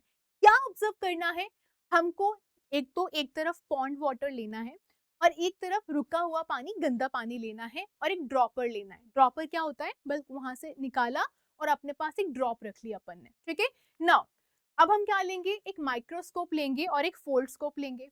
इतना लिया, हमने पूरा ऑब्जर्व कर लिया। नाउ अब हमारे स्टेप्स क्या है, हमको पॉन्ड, ठीक है ना, जो पॉन्ड का पानी है वो, या फिर स्टैग्नेंट वाटर लेना है, और हम क्या करेंगे, उसकी एक बूंद निकालेंगे ड्रॉपर से और अपने पास रखेंगे और ग्लास स्लाइड में डाल देंगे। अब उसको जेंटली बहुत अपने हाथों से प्यार से कवर स्लिप से कवर कर देंगे एंड ऑब्जर्व करेंगे किसके अंडर, माइक्रोस्कोप के अंडर। इतना हुआ। नाउ आपको ये इमेज दिखाई दे रही है, ये उन माइक्रो ऑर्गेनिजम्स की है जो पॉन्ड वाटर के अंदर पाए जाते हैं, सिर्फ एक बूंद के अंदर पाए जाते हैं। या आपको सिर्फ एक बूंद के अंदर दिखाई दे रहे हैं, ये कुछ ऐसे दिखाई देते हैं। ठीक है, तो आपने क्या क्या ऑब्जर्व किया कि सिर्फ मुझे एक बूंद के अंदर टाइनी मूविंग ऑर्गेनिजम्स दिखाई दे रहे हैं, डिफरेंट शेप्स दिखाई दे रहे हैं, कुछ बहुत तेज मूव कर रहे हैं, कुछ बहुत स्लो मूव कर रहे हैं, उनको हम क्या कह देते हैं, माइक्रो ऑर्गेनिजम्स कह देते हैं। ओके, यानी कि एक बूंद के अंदर भी दुनिया समाई है जो हमको दिखाई नहीं देती है। इसके बाद हम आगे बढ़ेंगे, अब हम मिट्टी के अंदर जाके देखेंगे, जो मिट्टी के अंदर क्या क्या पाया जाएगा उसको ऑब्जर्व करेंगे। तो अब हम क्या करेंगे, एक ऐसी मिट्टी लेंगे जिसमें पानी मिला रहेगा, जो बहुत गंदी दिखाई देती है और उसमें भी बहुत सारे टाइनी पार्टिकल्स होते हैं। तो जैसे ही मैं उसको देखूंगी, मैं क्या करूंगी, एक बीकर में गीली मिट्टी, एकदम हल्की सी मिट्टी लूंगी, उसमें पानी मिलाऊंगी, ग्लास रॉड से उसको स्टर करूंगी, उसको सेटल होने दूंगी, और उसमें क्या करूंगी, जो टॉप लेयर रहेगी वहां से मैं एक ड्रॉप निकालूंगी, उसको स्लाइड में रखूंगी और उसको माइक्रोस्कोप के अंदर जाके ऑब्जर्व करूंगी। जैसे ही ऑब्जर्व करूंगी, मैं क्या ऑब्जर्व करूंगी कि वहां पर भी बहुत छोटे छोटे मूविंग ऑर्गेनिजम्स है जो कि पॉन्ड वाटर ऑर्गेनिज्म की तरह ही सिमिलर है। तो कंक्लूजन क्या निकल कर आया, कंक्लूजन ये निकल कर आया कि जो मिट्टी है उसमें भी टाइनी लिविंग क्रिएचर्स है। कोई फर्क नहीं पड़ता कि पानी है, कोई फर्क नहीं पड़ता मिट्टी है कि भैया हवा है, लेकिन आपकी लिविंग क्रिएचर्स हर जगह आपको मिलते हैं। तो बेसिकली माइक्रो ऑर्गेनिजम्स हर जगह है। हमको दोनों एक्टिविटीज से ये तो समझ में आ गया कि पॉन्ड वाटर में भी माइक्रो ऑर्गेनिज्म है, सॉइल सस्पेंशन में भी माइक्रो ऑर्गेनिजम्स है। तो इसका मतलब क्या हो गया, माइक्रो ऑर्गेनिजम्स हर जगह प्रेजेंट है, लेकिन उसको हम माइक्रोस्कोप के बिना कभी नहीं देख सकते। सिंपल सा, बस यही एक्टिविटी का फंडा था। ये टेबल बहुत इंपॉर्टेंट है, ये टेबल सिर्फ फैक्ट्स के लिए है, तो ये टेबल तुम्हें याद होनी चाहिए। यहाँ पर वो ऑर्गेनिजम्स हैं जो कि पॉन्ड वाटर में पाए गए हैं। मैं रीड करूंगी, आपको समझाऊंगी, इसको ऐसे का ऐसा ही नोट डाउन करते जाना। मैं साइड हो जाऊंगी तो आप स्क्रीनशॉट भी ले सकते हो। पहला क्या है, अमीबा, जिसे हम कहते हैं protozoa. Fine, single cell moving irregular shape, ये इसका क्या है, डेफिनेशन है, डिफाइन है कि सिंगल सेल है, मूव करता है, लेकिन शेप इसका इरेगुलर होता है, कुछ ऐसा दिखाई देता है। फिर होता है पैरामीशियम, जो कि प्रोटोजोआ है, सिंगल सेल है, ये मूव करता है वन प्लेस से दूसरी तरफ, movement takes place with the help of specialised structures. फिर आता है algae, algae single cell, looks green, क्योंकि इसके अंदर प्रेजेंट होता है green pigment, movement takes place with the help of specialised structures.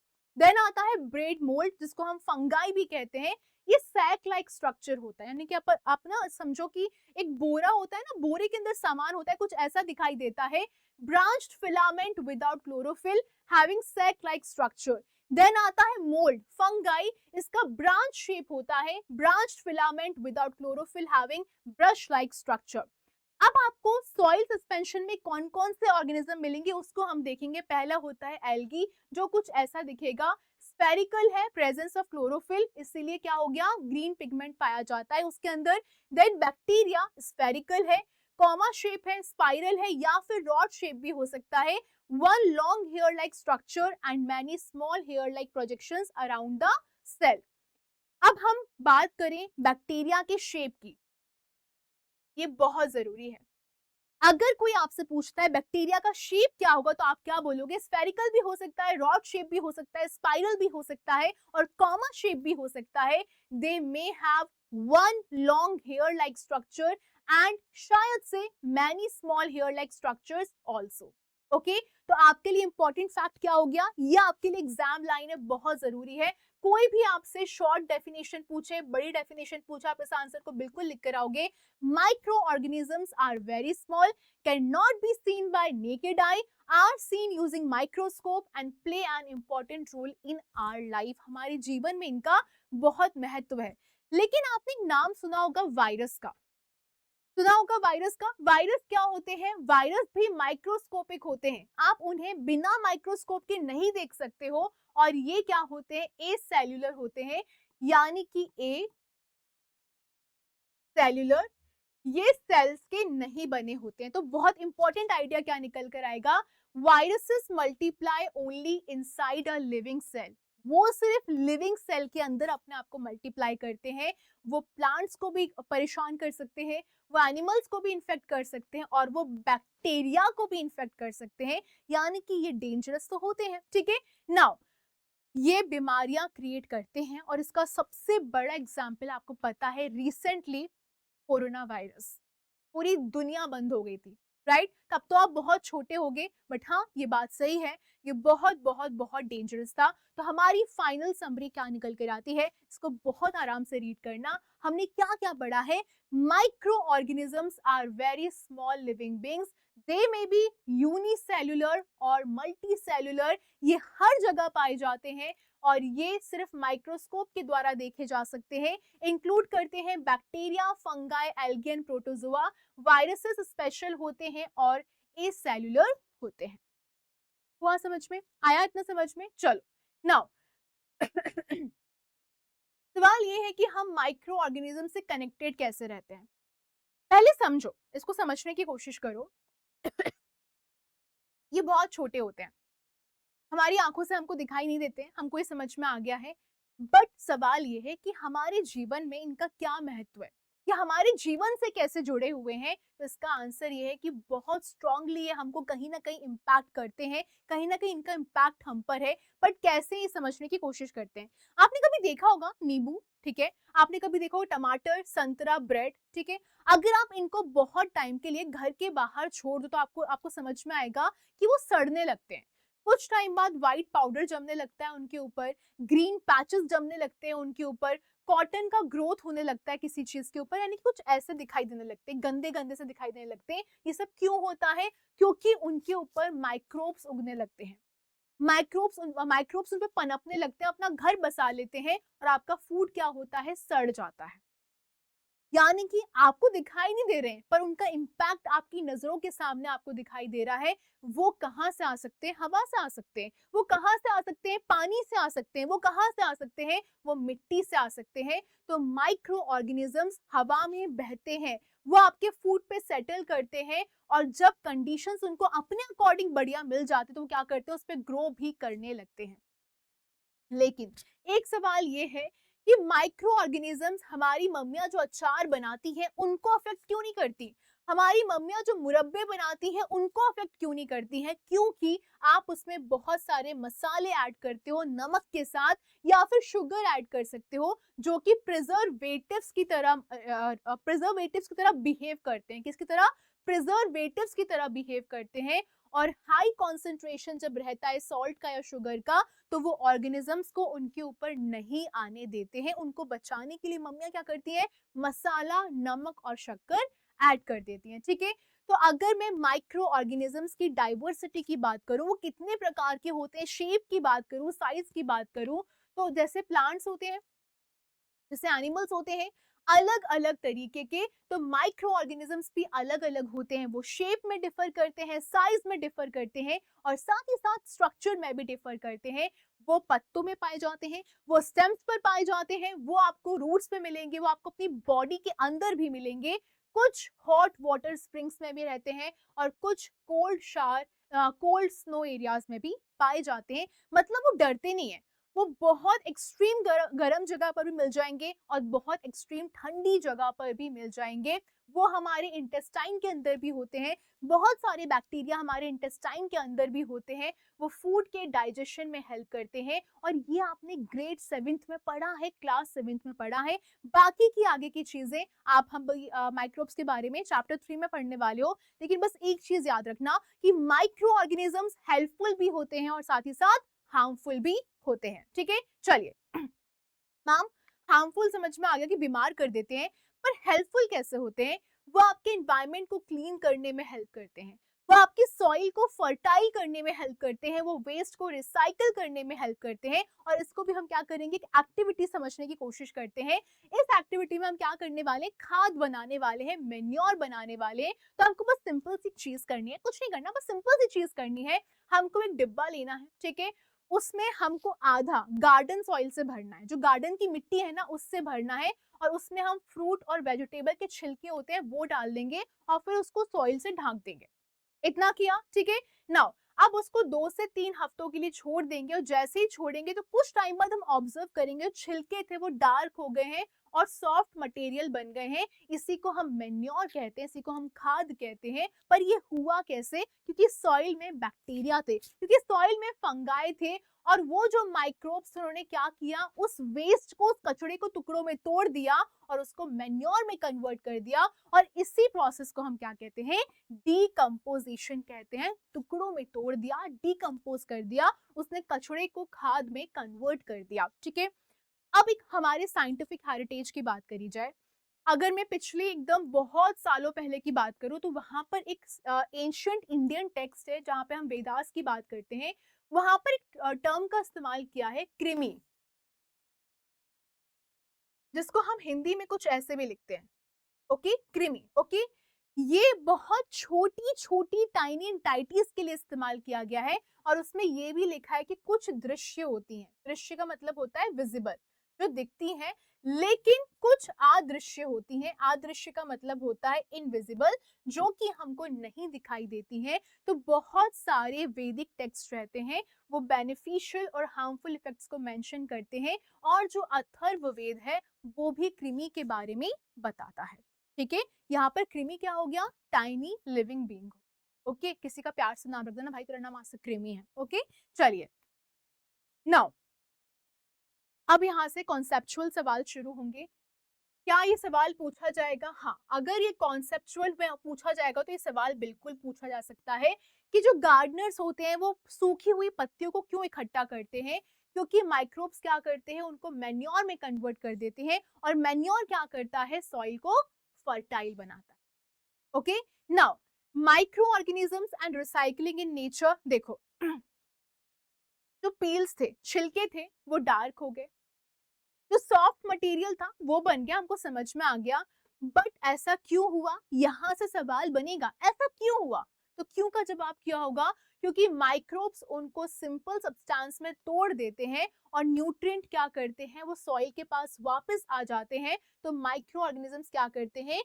Nutrients को रिसाइकल कर देते हैं नेचर में। सिंपल इतनी चीज आपको वहां पर मेंशन करनी है। लेकिन सवाल ये है कि दी, एक बात बताओ, अगर माइक्रो ऑर्गेनिजम्स एग्जिस्ट ही नहीं करते इस दुनिया में, तो क्या होता? तो जो आपका वेस्ट है, दुनिया में जितना कचरा है ना वो बढ़ता जाता बढ़ता जाता बढ़ता जाता, इतनी दुनिया खराब हो जाती, क्योंकि क्या होता, माइक्रो ऑर्गेनिजम्स का काम होता है उसको अच्छी चीज में बदलना, जो कभी पॉसिबल नहीं हो पाता।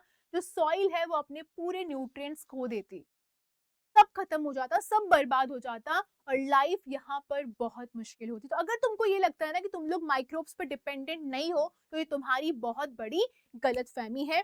तो हमें क्या करना है, हमें ये समझना है कि कुछ माइक्रोब्स, ठीक है, ऑक्सीजन के बिना रह सकते हैं, वो प्लांट वेस्ट को ब्रेक करते हैं, एनिमल वेस्ट को ब्रेक करते हैं, और इस प्रोसेस में गैस रिलीज होती है, जो गैस बहुत इंपॉर्टेंट होती है, जिसको हम मीथेन कहते हैं। और मीथेन का इस्तेमाल कुकिंग में किया जाता है, इलेक्ट्रिसिटी बनाने में किया जाता है, बिजली बनाने में किया जाता है, और फ्यूल बनाने में किया जाता है। ये चीज आप बिल्कुल याद रखेंगे, ठीक है। अगर इसका स्क्रीनशॉट लेना है तो ले सकते हो। ओके, नाउ अब एक महान साइंटिस्ट निकल कर आते हैं, आनंद मोहन चक्रवर्ती नाम से वो साइंटिस्ट थे। 1971 में उन्होंने एक बैक्टीरियम डेवलप किया था। वो बैक्टीरियम ऑयल स्पिल को तोड़ के साफ करता था वहां के समंदर के पानी को, और पोल्यूशन को क्लियर करता था। इसके लिए उनको 1980 में पेटेंट मिला था। पेटेंट क्या होता है? पेटेंट का मतलब होता है कि ये सिर्फ उनका हक है, उन्होंने ये चीज खोजी है, कोई और उसको नहीं चुरा सकता, बाकी कोई उस इन्वेंशन को कॉपी नहीं कर सकता। तो इससे क्या पता चलता है इनके बारे में? माइक्रो ऑर्गेनिजम्स एनवायरमेंटल प्रॉब्लम्स को सॉल्व कर सकते हैं। तुम इंसान जितना खराब कर रहे हो, लेकिन वो वहां पर बैठे कि बेटा हम है ना, हम छोटे हैं, हम दिखते नहीं है, पर तुम्हारे एनवायरमेंट की, तुम्हारे पर्यावरण की रक्षा हम लोग करेंगे। अगर माइक्रो ऑर्गेनिजम्स और खाने की बात करी जाए, यहाँ से भी बहुत सवाल बनते हैं। माइक्रो ऑर्गेनिजम्स किचन में भी बहुत इंपॉर्टेंट है, इसको समझने की एक बार कोशिश करते हैं। देखो, दो कटोरे लेना, एक का नाम ए रखना, एक का नाम बी रखना, ठीक है। अंजलि कटोरा एंड डोरा कटोरा, ठीक है, तुम्हारे नाम पे रख लेते हैं। अंजलि वाले कटोरे में हम आटा डालेंगे, ठीक है, हम शुगर डालेंगे और एक एडिशनल चीज ऐड करेंगे, क्योंकि मैं तुमसे बड़ी हूं तो मैं ईस्ट लेकर जाऊंगी। पर डोरा कटोरा में हम क्या करेंगे, सिर्फ आटा लेंगे और शुगर डालेंगे, कोई ईस्ट ऐड नहीं करेंगे। अब उनको क्या करेंगे, हम दोनों को वार्म वाटर, वार्म मतलब क्या होता है, एकदम गर्म पानी से उसको क्या करेंगे, मिला देंगे। और आपको थोड़ी देर बाद समझ में आएगा कि जो आपका कटोरा ए है वो थोड़ा फूल रहा है, उसका आटा ऊपर आ रहा है, लेकिन जो कटोरा बी है उस पर कोई फर्क नहीं पड़ रहा है, उसका आटा वैसे का वैसा ही है। पर यहाँ पर ऐसा क्यों हुआ? क्योंकि जो बॉल ए था, जो अंजलि कटोरा था, वहां का आटा क्या हो गया, फूल के ऊपर आ गया, फ्लफी हो गया, छूने में मजा भी आ रहा है, पर उसकी स्मेल काफी डिफरेंट थी। लेकिन जो डोरा कटोरा है उसमें कोई भी चेंज नहीं आया। तो ऐसा क्यों हुआ दी, ऐसा क्यों हुआ? ऐसा इसीलिए हुआ कि जो ईस्ट था, जो मैंने मेरे कटोरी में डाला था तुम पे क्या करके कि भैया मैं बड़ी हूँ, ठीक है, जबरन डलवाया था, क्योंकि वो एक माइक्रो ऑर्गेनिज्म है, यानी कि फंगस है। अब ईस्ट क्या करता है, जब मैंने उसमें गर्म पानी डाला तो ईस्ट को और ताकत मिल गई। वो वार्म कंडीशंस में, वो गर्म कंडीशंस में बढ़ता है, बड़ा होता है, it grows in warm conditions. वो शुगर को फूड की तरह इस्तेमाल करता है एंड कार्बन डाइऑक्साइड को रिलीज करता है। तो कार्बन डाइऑक्साइड का रिलीज करना मतलब गैस बबल्स फॉर्म होंगे। गैस बबल्स अगर फॉर्म होंगे तो वो क्या होगा, आपके आटे को सॉफ्ट करेगा, और आपका जो आटा है वो फूलता जाएगा। और इसको हम कहाँ इस्तेमाल करते हैं, ब्रेड, केक्स और बेकरी आइटम्स बनाने में। इतना हमको समझ में आ चुका है। अब आती है हमारी एक्टिविटी 9। वो ये बताना चाहती है कि देखो, जो बैक्टीरिया का रोल है वो दही में कैसा है। तुम जो पराठों के साथ दही भर भर के खा रहे हो, तो वहां पर बैक्टीरिया कैसे अपना रोल निभाता है। तो अगेन हम यही करेंगे, दो कटोरे लेने वाले, एक होगा मिस क्यूरियस का कटोरा और एक होगा हमारे टोटो का कटोरा। तो उसमें हम क्या करेंगे, कुछ नहीं करेंगे, बस एक बोल लेंगे जिसमें वार्म मिल्क प्लस कर्ड लेंगे, और दूसरे वाले में ठंडा दूध और कर्ड लेंगे। लेकिन कुछ घंटों बाद तुम नोटिस करोगे, जो तुम्हारा जो पहला कटोरा है, जो मेरा वाला कटोरा है, मिस क्यूरियस कटोरा है, उसमें दही जम जाएगा। लेकिन टोटो हमारा दही नहीं खा पाएगा। पर क्यों नहीं खा पाएगा? क्योंकि इसके पीछे भी एक सिंपल सा कारण है। आपका जो कर्ड रहता है उसमें एक बैक्टीरिया रहता है जिसका नाम होता है लैक्टोबैसिलस बैक्टीरिया। ये क्या करता है? लैक्टोबैसिलस की खासियत होती है कि ये मिल्क शुगर पर फीड करता है, इसका भोजन यही होता है, इसका खाना होता है मिल्क शुगर। और ये क्या करता है? लैक्टिक एसिड को प्रोड्यूस करता है। ये लैक्टिक एसिड आपके दही में प्रोड्यूस करता है जिससे आपका दही खट्टा हो जाता है। लेकिन लेकिन सवाल क्या है? सवाल ये है कि ये सिर्फ जो पहला कटोरा था जिसमें हमने गरम दूध डाला था वहीं पर क्यों दही जमा? इसीलिए हुआ क्योंकि ये जो बैक्टीरिया है वो गरम जगह पर ही अच्छे से बन पाता है, अच्छे से बढ़ पाता है। इसीलिए कभी भी ठंडे दूध में दही इजीली नहीं जमता है। इस चीज को आप हमेशा याद रखोगे।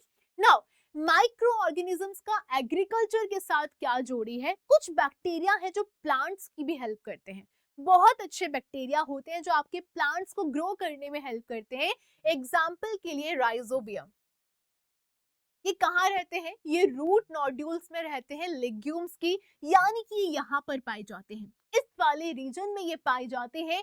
ये क्या करते हैं? नाइट्रोजन को ट्रैप कर लेते हैं, जो हवा में नाइट्रोजन रहती है उसको अपने पास ट्रैप कर लेते हैं और प्लांट्स के लिए उसको बहुत ज्यादा यूजफुल बना देते हैं। नाउ आपने एक वर्ड सुना होगा माइक्रो एल्गी। क्या सुना है? Micro algae. तो माइक्रो एल्गी क्या होते हैं? माइक्रोस्कोपिक प्लांट लाइक ऑर्गेनिजम्स होते हैं जो कि पानी में रहते हैं, जो कि मिट्टी में रहते हैं, जो कि हवा में रहते हैं। वो फूड बनाते हैं सनलाइट का इस्तेमाल करके और ऑक्सीजन को रिलीज करते हैं। माइक्रो एल्गी प्रोड्यूस करते हैं more than half of earth oxygen. ये तुम्हारे लिए बहुत जरूरी फैक्ट है।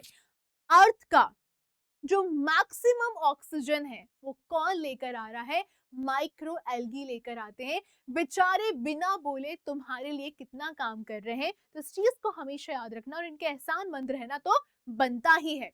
नाउ सवाल आपसे पूछा जाएगा कि माइक्रो एल्गी के इस्तेमाल क्या होता है, यूजेस क्या होते हैं, तुम्हें ये सारे पॉइंट्स वहां पर लिख कर आने हैं।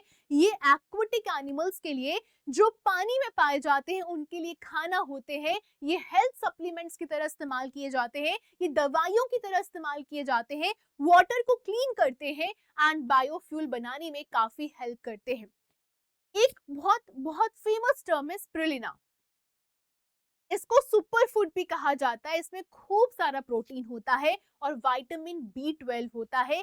ये हेल्दी फूड की तरह इस्तेमाल किया जाता है और ये जीने के लिए भी बहुत अच्छी अपॉर्चुनिटी है। अगर आप इसकी खेती करोगे तो भी आप खूब सारा लाइफ में कमा सकते हो।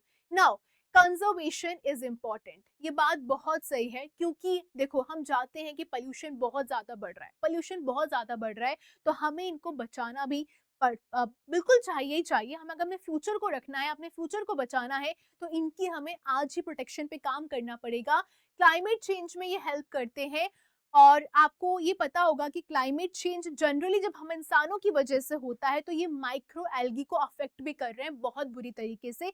यानी कि अगर तुमने क्लाइमेट चेंज को नहीं रोका तो ये खराब हो जाएंगे, लेकिन अगर इन पे हमने काम किया, इनको बचा लिया, तो हो सकता है ये क्लाइमेट चेंज को भी अपने अच्छे तरीके से संभाल ले, उनको बर्बाद ना होने दे। प्रोटेक्टिंग देम मींस, इनको बचाने का मतलब क्या है? माइक्रो एल्गी को बचाने का मतलब है ऑक्सीजन को बचाना और लाइफ को बचाना। इस चीज को आप हमेशा याद रखोगे। तो फाइनल समरी क्या निकल कर आई? अब मेरे साथ आंख बंद करके वापस से रिवाइज करना। माइक्रो ऑर्गेनिजम्स हर जगह हैं। वो खाने को खराब तो करते हैं बट साथ ही साथ हमारी मदद भी करते हैं। वो एनवायरनमेंट को क्लीन करते हैं, डाइजेशन में हेल्प करते हैं, फूड में हेल्प करते हैं, फार्मिंग में हेल्प करते हैं, वो न्यूट्रिएंट्स को रिसाइकल करते हैं, वो ऑक्सीजन को प्रोड्यूस करते हैं। अगर माइक्रोब्स नहीं होंगे तो लाइफ पॉसिबल नहीं होगी। इस चीज को आप हमेशा याद रखेंगे। अगेन एक कॉन्सेप्चुअल क्वेश्चन निकल कर आता है कि दीदी हमने इतना सारा पढ़ लिया पर फिर भी हम एक सवाल आपसे वापस करना चाहते हैं कि ये जो सेल है वो बेसिक यूनिट ऑफ लाइफ क्या क्यों कहलाई जाती है? साइंटिस्ट ऐसा क्यों कहते हैं कि cell is the basic unit of life? इसको समझने की कोशिश करो बहुत अच्छे से। जो बॉडी रहती है हर लिविंग ऑर्गेनिज्म की, वो सेल्स की बनी है, हमको ये चीज पता है। और सेल्स क्या होते हैं? टाइनी बिल्डिंग ब्लॉक्स होते हैं। तो आप इसको ऐसा समझोगे कि जो घर होता है वो छोटी छोटी किससे बनता है, ईंटों से बनता है। तो बॉडी भी किससे बनती है, सेल से बनती है। अगर ब्रिक्स नहीं होंगी तो कोई घर नहीं होगा, अगर सेल नहीं होगा तो कोई लिविंग बॉडी नहीं रहेगी। इसका मतलब क्या है, सिंगल सेल का काम क्या होता है, सिंगल सेल के बहुत सारे पार्ट्स होते हैं और उसका हर पार्ट अपना अपना स्पेशल जॉब करता है और इन पार्ट्स की वजह से लाइफ जो हमारी चल रही है वो बहुत बढ़िया तरीके से चलती है। ऑर्गेनिज्म सरवाइव करता है, हम सरवाइव करते हैं, इसीलिए सेल खाली नहीं होती है, ये बहुत एक्टिव होती है और ये सारे टाइम कुछ ना कुछ काम कर रही होती है। अब यहाँ पर आपसे कोई सवाल करता है कि मल्टी सेल्यूलर का मतलब क्या होता है, तो अब आपको पता है, मैंने बहुत बार समझा दिया है। जिसके पास बहुत सारी सेल्स होती है, बहुत सारी सेल्स होने का मतलब है ऐसा ऑर्गेनिज्म जो बहुत सारी सेल्स से बना हो, वो क्या कहलाता है, मल्टी सेल्यूलर ऑर्गेनिज्म कहलाता है। एग्जाम्पल के लिए प्लांट्स हो गए, एनिमल्स हो गए और हम ह्यूमंस निकल कर आ गए। लेकिन सवाल ये है कि जो सेल्स है वो मल्टी सेलुलर ऑर्गेनिज्म में काम कैसे करती हैं। हर सेल का, हमारे पास अलग अलग सेल है, हर सेल का अपना एक स्पेशल जॉब होता है। वो इंडिविजुअली भी काम कर सकती हैं और साथ में भी काम कर सकती हैं। मेरा गला बैठ रहा है, जस्ट अ सेकेंड। सॉरी। तो वो इंडिविजुअली भी काम कर सकती है और साथ में भी काम कर सकती है। एग्जाम्पल, मसल सेल की बात करी जाए वो मूवमेंट में हेल्प करती है, नर्व सेल की बात करी जाए वो मैसेजेस को ट्रांसफर करने में हेल्प करती है और ब्लड सेल की बात करी जाए वो ट्रांसपोर्ट करने में हेल्प करती है। ऑल सेल्स कोऑपरेट और वो बॉडी को सरवाइव करने में बहुत अच्छी तरीके से हेल्प करती है।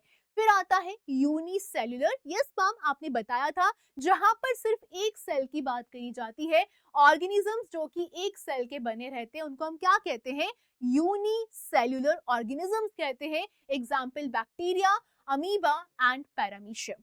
इस चीज को याद रखेंगे। और ये कैसे सरवाइव करेंगे, एक सेल होती है पर फिर भी सरवाइव करते हैं। वो अकेली सेल पूरे काम संभाल लेती है, वो खा भी लेती है, वो सांस भी ले लेती है, वो मूव भी कर लेती है और रिप्रोड्यूस भी कर लेती है। यानी कि वो अकेली सेल जीवन के सारे फंक्शंस खुद अपने ऊपर बोझ ढा के पूरा काम कर लेती है, किसी पर भी डिपेंड नहीं होती है। ओके, चलिए, ये चीज आपकी कॉपी में होनी ही चाहिए। वन सेल और मैनी सेल, माइक्रो ऑर्गेनिज्म और उनके टाइप की बात करी जा रही है। बैक्टीरिया यूनिसेल्युलर होता है, एक सेल का बना होता है। प्रोटोजोआ यूनिसेल्युलर होता है, एक सेल का बना होता है।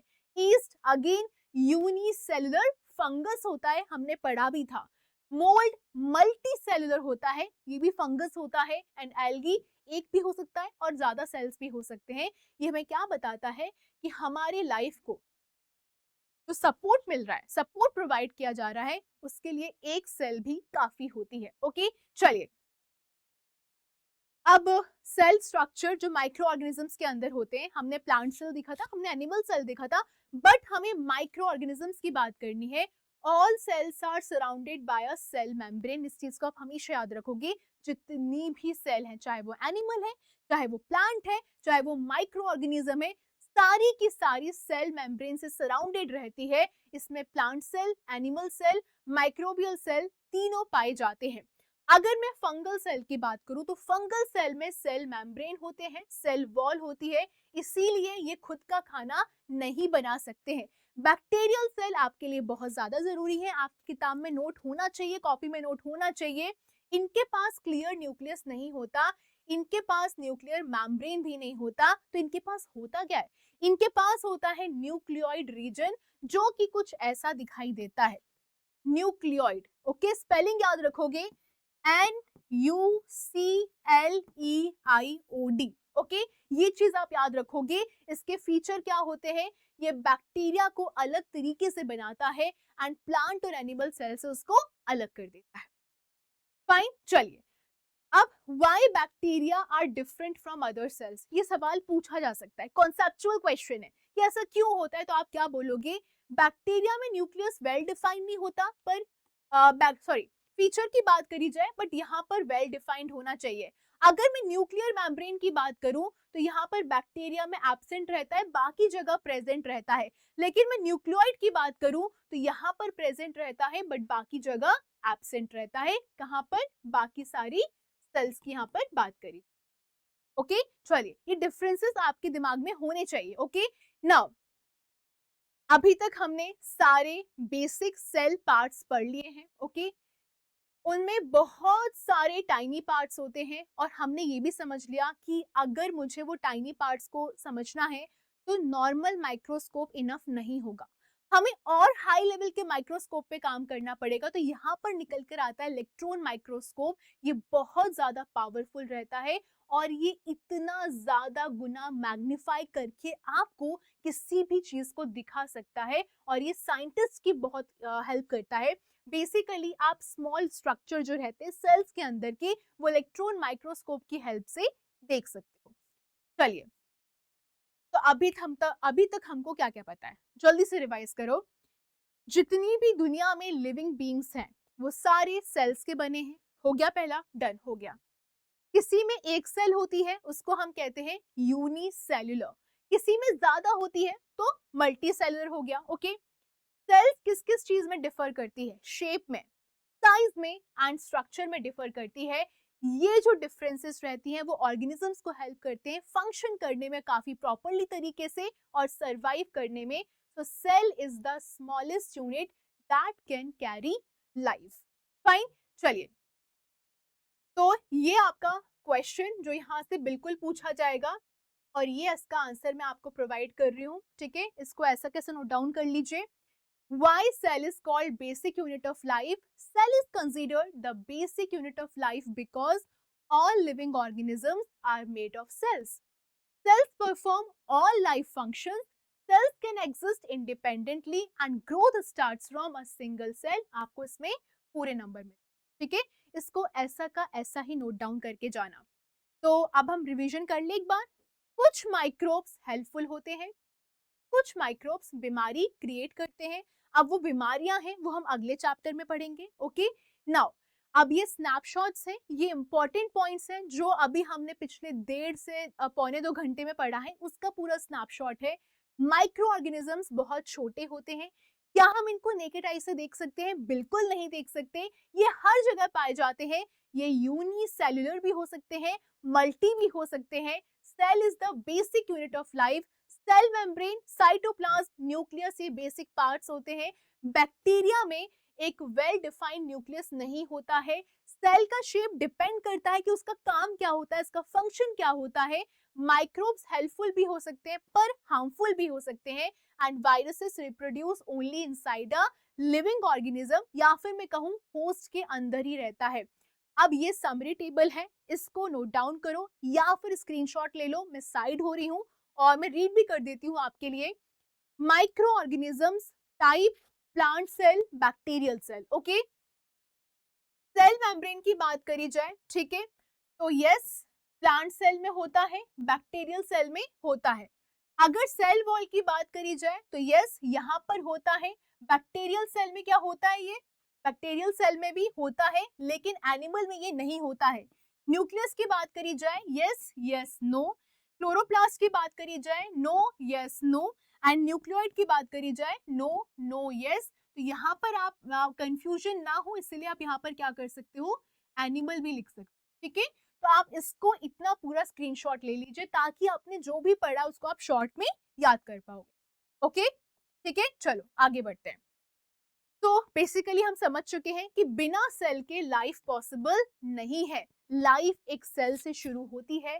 सेल टिश्यूज बनाती है, टिश्यूज ऑर्गन्स बनाते हैं, ऑर्गन्स ऑर्गन सिस्टम्स बनाते हैं और वहां से आगे बढ़ के हमें ऑर्गेनिज्म मिलता है। ओके, अब हम क्या करते हैं, हमेशा मिथ वर्सेस फैक्ट से एंड करते हैं और यहाँ पर हमारा टोटो वापस निकल कर आता है।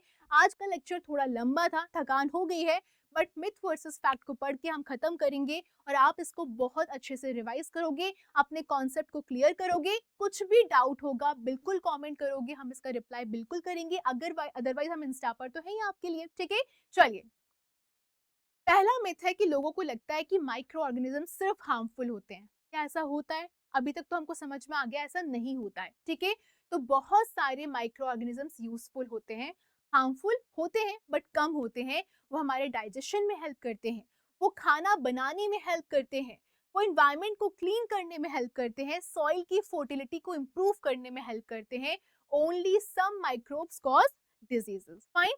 चलिए, अगला मिथ क्या है? लोगों को लगता है कि जो बैक्टीरिया रहता है बहुत सिंपल होता है, बहुत कमजोर फॉर्म ऑफ लाइफ रहता है, बट ऐसा नहीं है। बैक्टीरिया बहुत एक्सट्रीमली स्ट्रॉन्ग सर्वाइवर्स होते हैं, वो कहीं भी जी सकते हैं, वो बहुत बहुत एकदम गर्म जगह पर भी रह सकते हैं, बहुत एक्सट्रीम ठंडी जगह पर भी रह सकते हैं, और हमारी बॉडी के अंदर भी रह सकते हैं। यानी कि वो ऐसी ऐसी जगह सर्वाइव कर लेते हैं जहां पर हम इंसान और टोटो भी सर्वाइव नहीं कर सकता। हमारा अगला मिथ निकल कर आता है ऑक्सीजन मेनली ट्रीज से आता है, बट मैंने आज आपको बताया था सिर्फ ट्रीज से नहीं आता है। More than half of earth oxygen comes from micro algae, जो कि ओशंस में पाए जाते हैं, जिनको हम फाइटोप्लैंक्टन भी कहते हैं। Tiny organisms produce more oxygen than forest. Okay, तो बस अब हम यहीं पर विदा लेंगे, और बिल्कुल जुड़े रहिए। कुछ भी डाउट है, कुछ भी लगता है, तो आप बिल्कुल सवाल पूछ सकते हैं। आपको टेलीग्राम पे जाना है, टेलीग्राम ज्वाइन करना है, वहां पर आपको फ्री नोट्स मिल जाएंगे, पीडीएफ मिल जाएगी, तो वहां पर भी आपको सब कुछ उपलब्ध करा दिया जाएगा। और ओल्ड एनसीईआरटी वालों को चिंता नहीं करनी है, क्योंकि वहां पर भी आपको सारे क्वेश्चन आंसर्स, सारे नोट्स आपके लायक भी मिल जाएंगे। मुस्कुराते रहिए, खुश रहिए, सीरियस मत रहिए। और हाँ, मैं जानती हूँ चैप्टर्स थोड़े बड़े हैं, बट सब हो जाएगा। And all the best for your exams. मिलते हैं चैप्टर 3 के लिए।